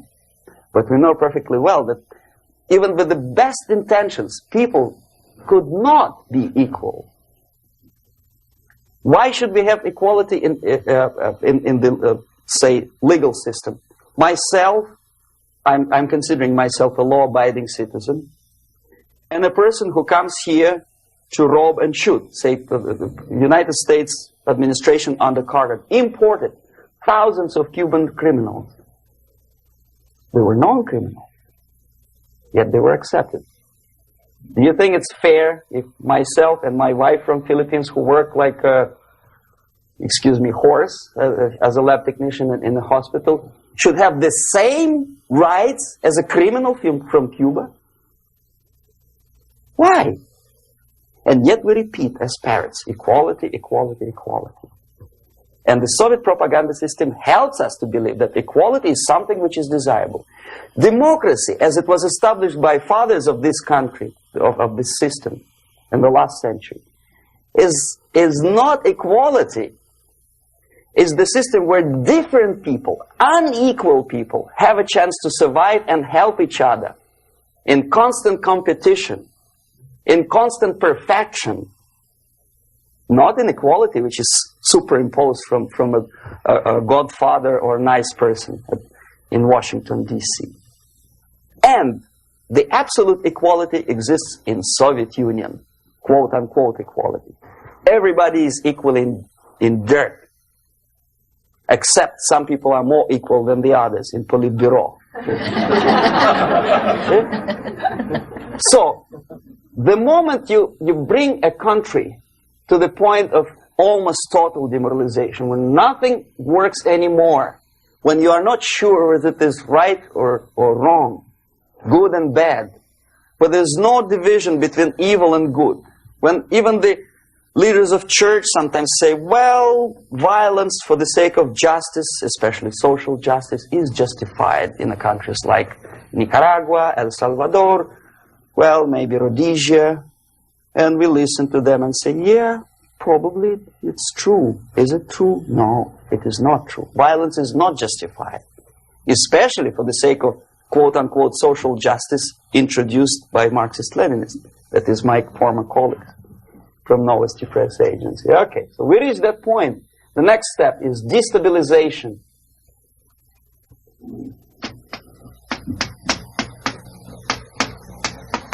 Again, this word says for itself what it is. To destabilize all the relations, all the accepted institutions and organizations in a country of your enemy.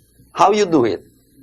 You don't have to send a battalion of KGB agents to blow up bridges. No. You let them do it themselves. The area of application is, again, it's narrower now. Not like the previous case. The overt legitimate actions of the KGB in this case would be hardly noticeable. There is no crime if a professor who recently went to USSR introduces a course of Marxism-Leninism in a Californian college, for example. Nobody is going to come to his doorstep and say, okay, mister, come, you are under arrest. No, it's not a crime. It's not even considered a moral crime against your country.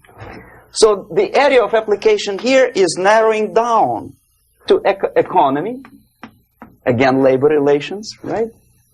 To law and order, plus military. And economy, law and order. Yes, and again, the media, but wider scope, little bit different. I'll explain you later. Okay, basically 3 areas. Economy. The radicalization of bargaining process. If on that stage we still could achieve, theoretically, some positive compromise between the negotiating sides with say, arbitrary introduction of arbitrary judges, a third side, objectively judging the demands of both sides. Here, it's radicalization. On the stage of destabilization, we cannot come to compromise even within a family. The husband and wife couldn't figure out which is better. Husband wants his kids to eat at the table, and wife wants a child to roam around the room and drop food all over the floor. They cannot come to compromise unless they start a fight. It's impossible to reach a compromise, constructive compromise, between neighbors. Some people say, I don't like you to watering your lawn at that time because exactly at that time I'm walking my dog and he's getting nervous. He cannot pass his bowels, you know. So they cannot compromise. They go to a civil court or something like that. Radicalization of human relations. No more compromise. Fight, fight, fight. The normal, traditionally accepted relations are destabilized. The relations between teachers and students in schools and colleges. Fight. The relations in economical sphere between laborers and employers are further radicalized. No more acceptance of the legitimacy of demands of workers. Unlike Japanese, with the theory Z, if you ever heard about it, where the workers are involved in the decision-making process, therefore they don't have moral incentive to fight their bosses. In the United States, it's just the opposite. The harder is the fight, the better. The more heroic they look. When the Greyhound network was on strike recently, the correspondents of local TV networks all over the United States were approaching the strikers, and they say, oh yes, we are doing something nice. They look like heroes and they were proud. There was some family, the husband was bus driver. Now they decided in a protest against the bosses to camp somewhere in the forest. And they were presented to the audience as a heroic, nice people. You see? The violent clashes between passengers, picketers, and the strikers are presented as something normal. 10, 15, 20 years ago, we would be angry. Say, why so much hatred? Today we are not. We say, well, commonplace. Radicalization, militarization sometimes. As I explained on that stage, I took a step a little bit further. Shooting people. Okay, law and order now also is pushed into the area where previously people settled their differences peacefully and legitimately. Now, we are getting with this court cases in the smallest irrelevant cases. We cannot solve our problems anymore. The society at large becomes more and more antagonistic between individuals, between groups of individuals, and the society at large. The media puts himself in the opposition to the society in general, at large. Separate, alienated. Okay?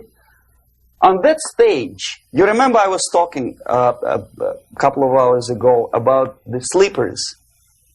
That's when the students from, say, United States, if they are trained in Lumumba University, or developing nations, that's the students I was dealing with, are being sent back from the Soviet Union here. Or if they were already in the United States, in the country, which is the object of subversion, they spring to action. The sleepers go up. They slept for 15 to 20 years. Now they become leaders of groups, preachers, I don't know, public figures. Prominently they actively include themselves in a political process. All of a sudden we see a homosexual. 15 years ago he did his dirty job and nobody cared. Now he makes it a political issue. He demands recognition, respect, human rights, and he rallies a large group of people. And there are violent clashes between him and police, his group and ordinary people, no matter what. It's black against white, yellows against green, doesn't matter where the division line goes.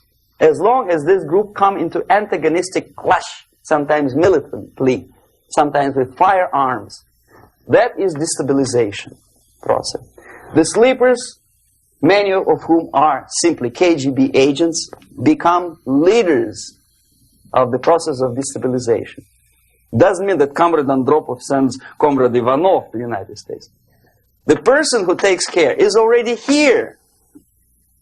He is a respected citizen of the United States. Sometimes he gets money from various foundations for his legitimate struggle for, I don't know, human rights, women rights, kid lib, prison lib, whatever.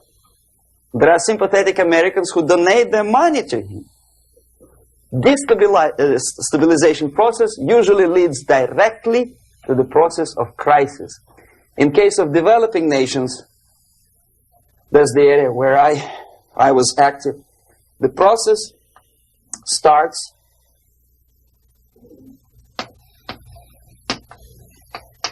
when the legitimate bodies of power, the social structure collapse. It cannot function anymore. So instead, we have artificial body injected into society, such as non-elected committees. You remember I was talking about them here. Social workers who are not elected by people, media who are self-appointed rulers of your opinion, some strange groups which claim that they know how to lead society forward. They don't usually. All they care is how to collect donations and sell their own concocted ideology, mixture of religion and ideology. Here, we have all this artificial body claiming power. If the power is denied to them, they take it by force. In case of Iran, for example, all of a sudden we have revolutionary committees. What kind of revolution? There was no revolution yet, and yet they had the committees. They were taking power of judgment. They had the power of execution. They had the power of legislation, and that they had the power of judicial. All of them combined in one person, who is half-baked intellectual, sometimes graduated from Harvard University or Berkeley. He comes back to his country and he thinks that he knows the answer to all the social, economical problems. Okay?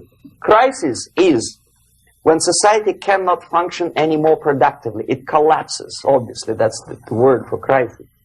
So therefore, the population at large is looking for a savior. The religious groups are expecting a messiah to come. The workers say, we have family to feed. Let's have a strong government, maybe socialist government, centralized. When somebody put the employers on their place and let us work. We are sick and tired of going to strike and missing overtime and all that stuff. We need some strong man, strong government, a leader, a savior is needed. Population is sick and tired already. And here we are. We have a savior.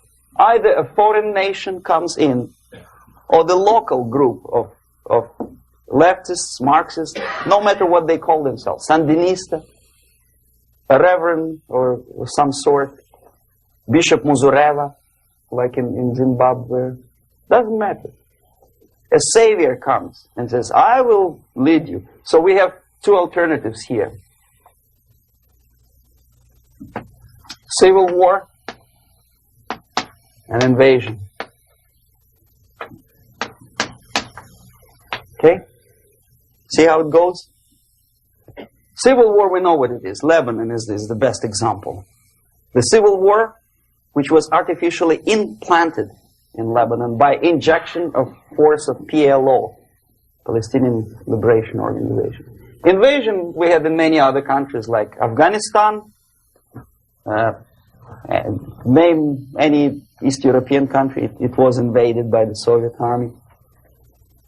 But the result is the same. The next stage is normalization.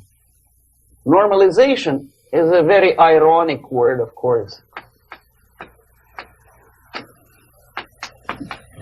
It is borrowed from 1968 situation in Czechoslovakia, when the Soviet propaganda and after them New York Times declared the country is normalized. The tanks moved into Prague, so there is no more Prague Spring, there is no more violence. Normalization. At that stage, the self-appointed rulers of the society don't need any revolution anymore. They don't need any radicalism anymore. So this is the reverse from destabilization. Basically, it is stabilizing the country by force. So all the sleepers and activists and social workers and liberals and homosexuals and professors and Marxists and Leninists are being eliminated physically sometimes. They've done their job already. Okay? They are not needed anymore. The new rulers need stability to exploit the nation, to exploit the country, to take advantages of the victory. Okay? So no more revolutionaries, please. And that's exactly what happens in a number of countries. You remember Bangladesh? This is the crisis in which I was instrumental. First they had Mujibur Rahman. In 1971, he was the leader of People's Party, Awami League, with mustache like Stalin. He was in Russia many times. In 5 years, he was shot by his former colleagues, Marxists. He fulfilled his function. In Afghanistan, it happened 3 times.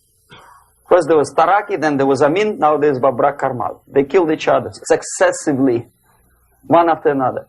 The moment he fulfills his duty, the first one demoralized country, the second destabilized, the third one brought it to crisis. Goodbye, comrades. Babrak Karmal comes from Moscow and put into the seat of power. Same thing happened in Grenada recently. Maurice Bishop, Marxist, was killed by Austin, what's his name, General something, who was also a Marxist. Right? So no more revolutions, please. Normalization now. From now on, no more strikes, no more homosexuals, no more women lib, no more kid lib, no more lib, period. Good, solid, democratic, proletarian freedom. That's it. Now, to reverse this process takes enormous effort. When today, United States had to invade Grenada to reverse the process of subversion. Some people say, boy, this is not good, it's not kosher to invade the beautiful country, island of Grenada. Well, why didn't you stop the process here, when Grenada was just approached by leftists? Why not to prevent Maurice Bishop to come in power in the first place? Did Grenadians want him? Very questionable. They didn't know who was Maurice Bishop in the first place. He came to power by coup d'etat himself. Okay? No, we let the situation develop further and further and further until the crisis and normalization very soon. And then the United States decided to invade country, discovering that the country was absolutely a military base for the Soviet Union. Of course it's a drastic measure. Of course it's a pity that Marine Corps had to lose, what, 17 lives. Very bad. Why not to stop the process before it comes to crisis? Oh no, intellectuals will not let you. It's interference into domestic affairs. They are very careful not to let American administration to interfere in domestic affairs of Latin American countries. They don't mind Soviet Union interfere in these affairs. Okay. So to reverse this process from here, it takes only and always military force. No other force on earth can reverse this process at this point. At this point, it does not take military invasion of the United States Army. It takes strong action, like in Chile. A CIA covert involvement to prevent the savior from outside to come into power and to stabilize country before it erupts into civil war. Okay? Support the right-wing conservative forces. By money, by crooks or love, doesn't matter. Stabilize the country. Don't let the crisis develop into civil war or invasion. Oh no, your liberals will say it's against the law. The Congress will not appropriate money for covert actions of CIA. Why not? Should we wait till the normalization come and Soviet tanks land in Los Angeles airport? Now, at that point, at the point of destabilization, also the process could be reversed. Again, easily than this. No CIA involvement at this point. You know what it takes here? Restriction of some liberties for small groups which are self-declared enemies of the society. As simple as that. Oh no, the media and liberals will tell you this is against the American Constitution. How can we, by force, deny the civil rights to criminals, for example? It's not good. Okay? So we allow them to. Okay, if you allow the criminals to have civil rights, go on and bring the country to the crisis. This is a bloodless way to do. Curb the rights. I mean, not to put them in prison. No, I'm not talking about putting all the gays from San Francisco in the concentration camp. Do not allow them to take political force. Do not elect them to the seats of power, whether it is municipality level, state level, or federal level. It has to be beaten in the heads of American voters that a person like that in the seats of power is an enemy. Do not be afraid of this word. It is an enemy. If he is not an enemy here, he will be here. Later on, he will be shot, of course. But at this point, he is an enemy. Okay? You are doing great service by denying him a right to capitalize on his own crazy ideas and become a powerful man, a man who uses the seat of power. Restriction of certain freedoms and permissiveness at that point would prevent sliding into crisis and probably will return the process of destabilization. To curb unlimited power, monopolistic power of trade unions, here, at that point, would save economy from collapsing. To introduce a law to stop private companies of raping public opinion's mind in the direction of consumerism. No company must have a right to force you into buying more unless you want it. There must be a law You want to advertise your car? Okay. But not a single mentioning of buying it now and saving money. It must be against the law to force people to consume more. Self-restraint. Previously, before this process started, the self-restraint was a business of church, religion.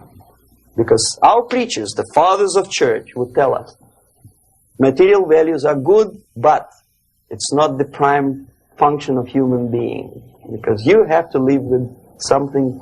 Obviously, the design for our life is not to consume more deodorants. There must be something greater. If such a complicated instrument as human body was created, obviously there must be some higher purpose for that.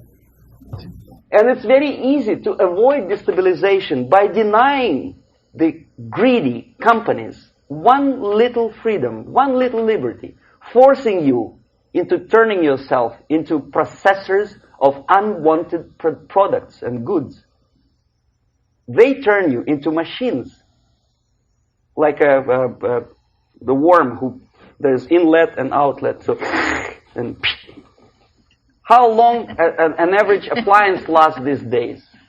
Less than a year. Why? Where's workmanship? Oh, we want you to buy more. Okay. Destabilization process could be easily overcome if, as I say, the society, by its own will or after persuasion by the leaders, will come to the idea of self-restraint. It's so hard, we want to consume more, but you have to. Unless you will come to this stage, when, as we say in Russia, if Sahara Desert ever becomes a communist state, there will be shortage of sand. So you have to curb your... You have to curb your expectations at this point before it's too late. But no, we don't want to do it. Demoralization process. Again, it's the easiest thing to reverse.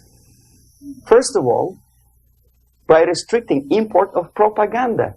The easiest thing to do. Unlimited, unrestrained import of Soviet literature, Soviet journalists. Giving Soviet propaganda and ideological agitators equal time on American TV network. It has to be stopped. And it's easy. They won't be offended, mind you.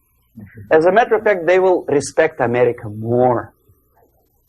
But when my former colleague Vladimir Posner appears on Nightline and Ted Koppel asks him, well, Vladimir, what do you think about this and that? What can he think? He is an instrument of propaganda. He thinks what Comrade Andropov tells him to think. He's just a nice, articulate mouthpiece of the Soviet subversion system. And Ted Koppel makes you believe that my friend Vladimir Posner thinks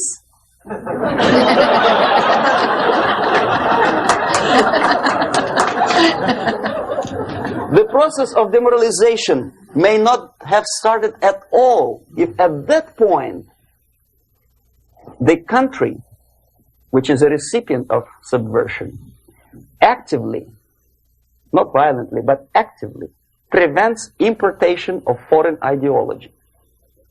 I don't want America to follow the pattern of ancient Japan. You don't have to shoot every foreigner when it approaches the sacred borders of the United States. But when he offers you a junk in the disguise of very shiny something, you have to tell him, no, we have our own junk.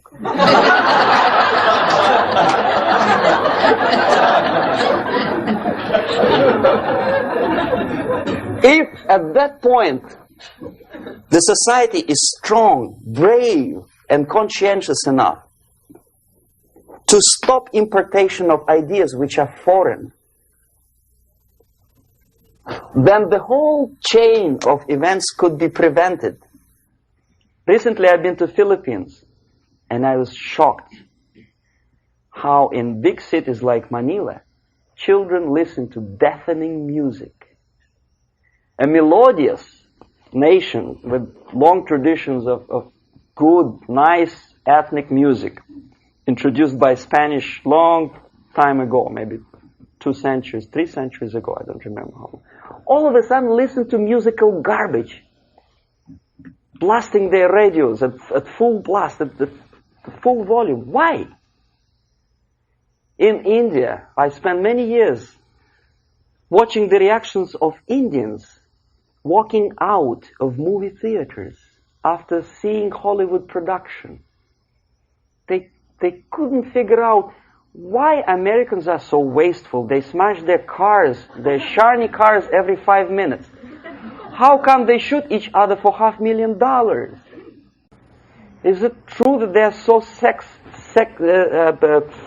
obsessed with sex? Can you imagine showing a movie where each 5 minutes there's a copulation on the screen to a country like India with long tradition of respect to these private matters, or to Pakistan? And United States expect these people to respect you? No way. Oh yes, they will see the movie, they'll pay 5 rupees to see that garbage, but they walk out and will tell their kids, don't respect Americans, don't be like Americans. See? So, the process of demoralization could be stopped right here, both as an expert and as an import. And that takes one step, one very important thing to do. You don't have to expel all the KGB agents from Washington, D.C. The most difficult and at the same time the simplest answer to the subversion is to start it here and even before, by bringing back the society to religion, something that you cannot touch and eat and put on yourself, but something that rules society and makes it move and preserve it. A Soviet scientist, Shafarevich, who has nothing to do with religion, he is a computer scientist, did a very intensive research on the history of socialist countries. He calls socialist or communist any country with a centralized economy and a pyramidal style of power structure. And he discovered, actually he didn't discover it, he just brought to attention of his readers, that civilizations like Mohenjo-Daro in the river Indus area, like Egypt, like Maya, Incas, like Babylonian culture, collapsed and disappeared from the surface of Earth.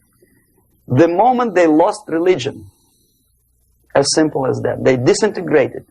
Nobody remembers about them anymore. Well, distantly. So, the ideas are moving society and keeping mankind as society of human beings, intelligent, moral agents of God. The facts, the truth, the exact knowledge may not. All the sophisticated technology and computers will not prevent society from disintegrating and eventually dying out. Have you ever met a person who would sacrifice his life, freedom, for the truth like that? This is truth. I never met a person who said, this is truth and I'm ready to shoot me. To defend the truth. Right? But millions sacrifice their life, freedom, comfort, everything for things like God. Like Jesus Christ. It's an honor. Some martyrs in the Soviet concentration camp died. And they died in peace. Unlike those who shouted, "Long live Stalin," knowing perfectly well that he may not live long. Something which is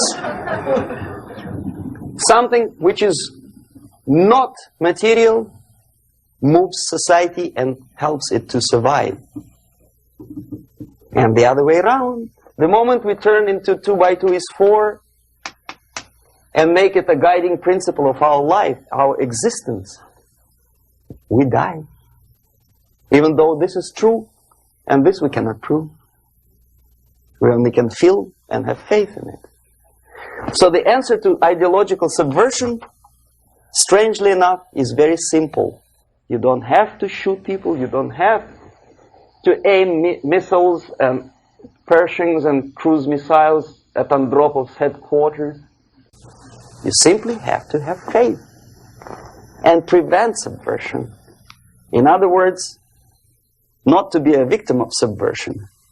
Don't try to be a person who in judo is trying to smash your enemy and being caught by your hand. Don't strike like that. Strike with the power of spirit and moral superiority. If you don't have that power, it's high time to develop it. And that's the only answer. That's it. Thank you.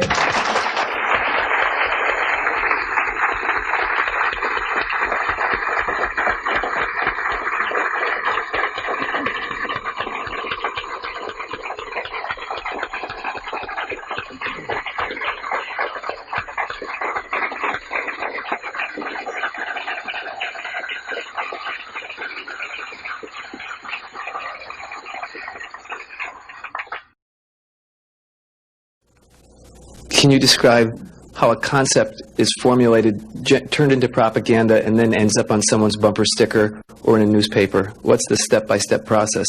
The other thing is, how close is the Politburo to the actual propaganda creating process? And finally, the 007 incident was notable in the fact that it took a long time before the Soviets responded to it, and then the military took the lead in terms of explaining what had happened rather than the political organs. And I wanted to know why that actually happened. Okay. Now, the propaganda concepts are not being developed. They had been developed long time ago. There's nothing basically new in the concept of overall propaganda methods and goals. The ultimate goal, however ridiculous it may sound, or primitive or simplistic, is the world domination. Many experts in foreign policy would ridicule my opinion, but this is what it is. I saw it with my own eyes. I was a part of that.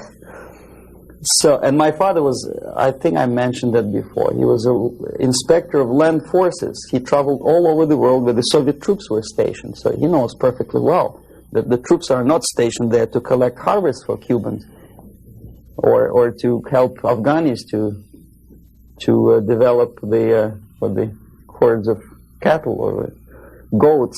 They are there for one purpose: world domination.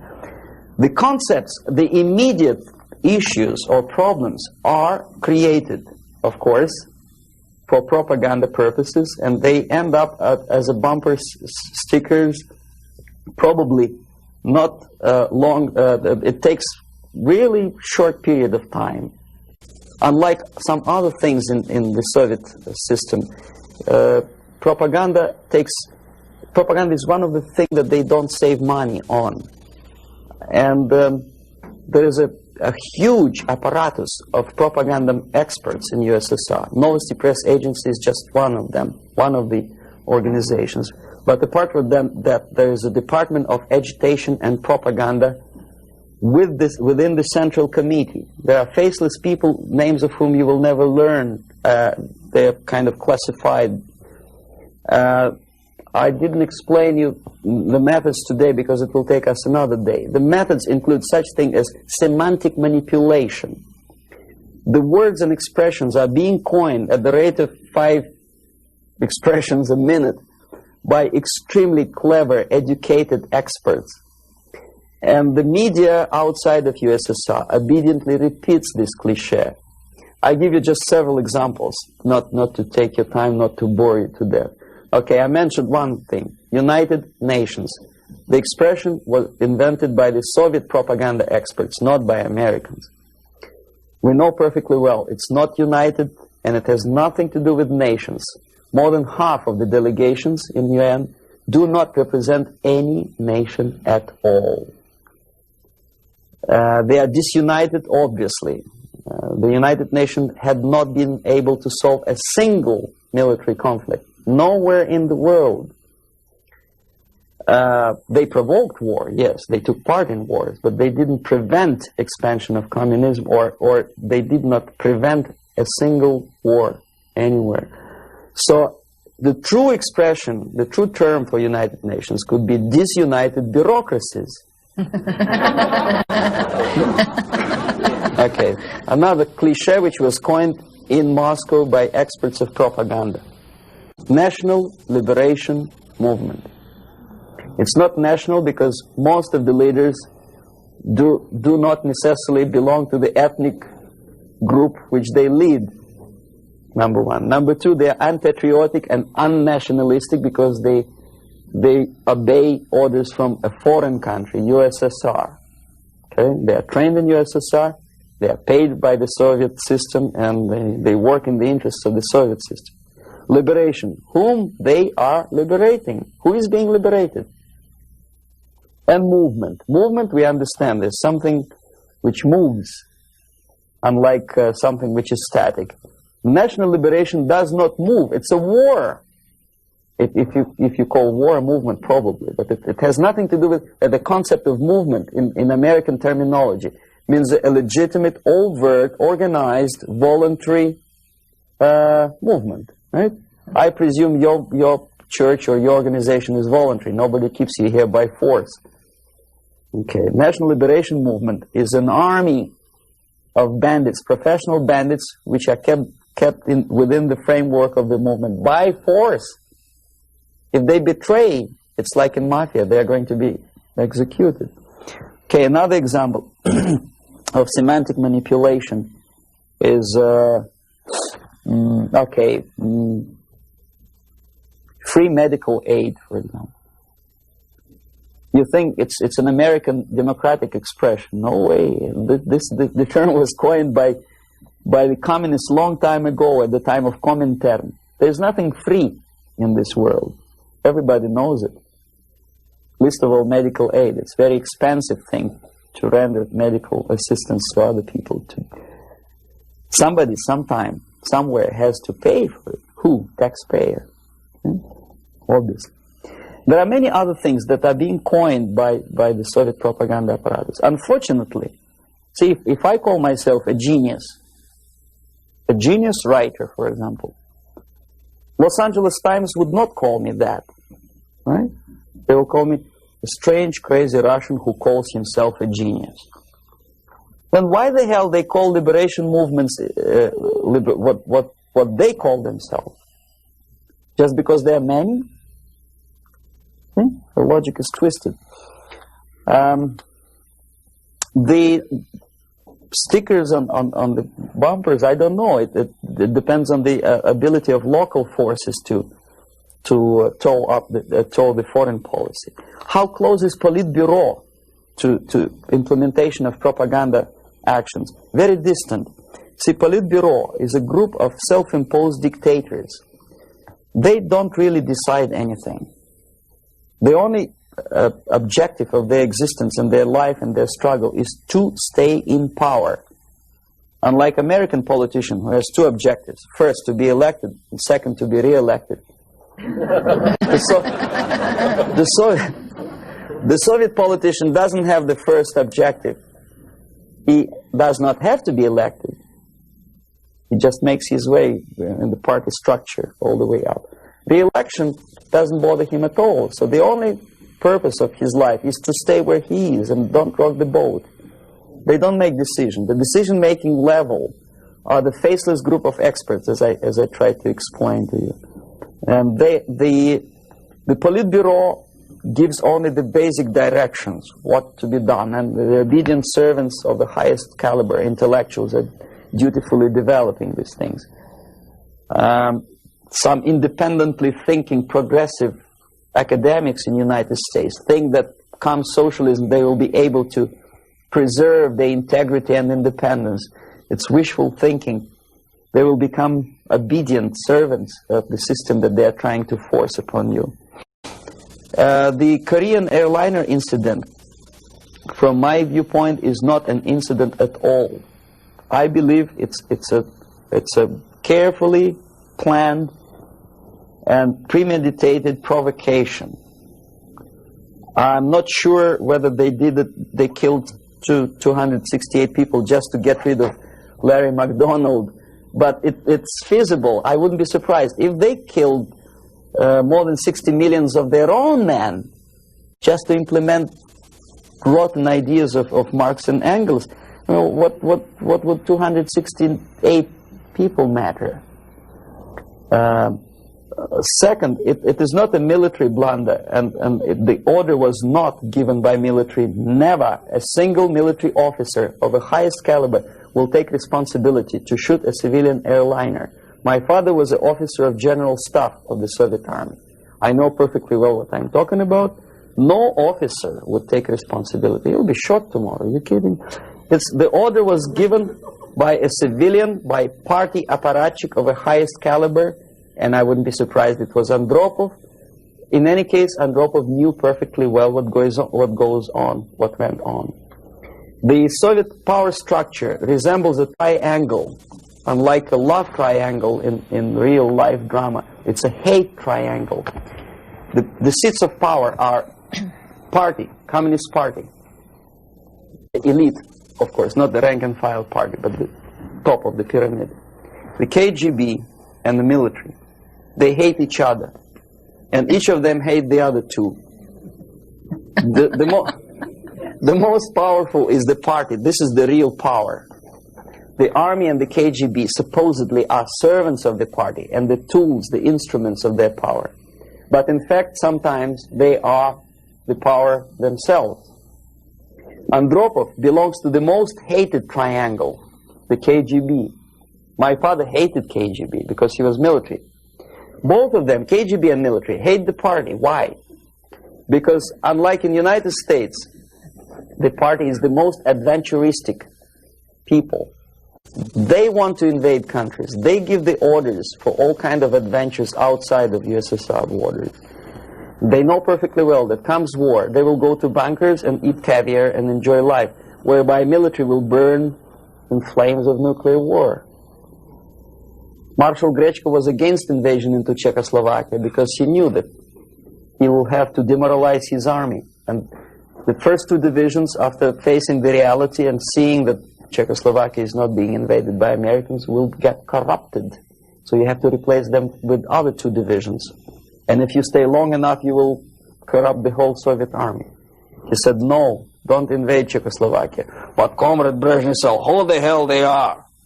They think they deserve more sausages and butter. So show them tanks. So he did, he obeyed. The KGB and the army sometimes are in cahoots against the party. The recent rumor that Andropov was shot by son of Brezhnev is an indication that the other two corners of the power structure were really sick and tired of the Andropov's KGB purges.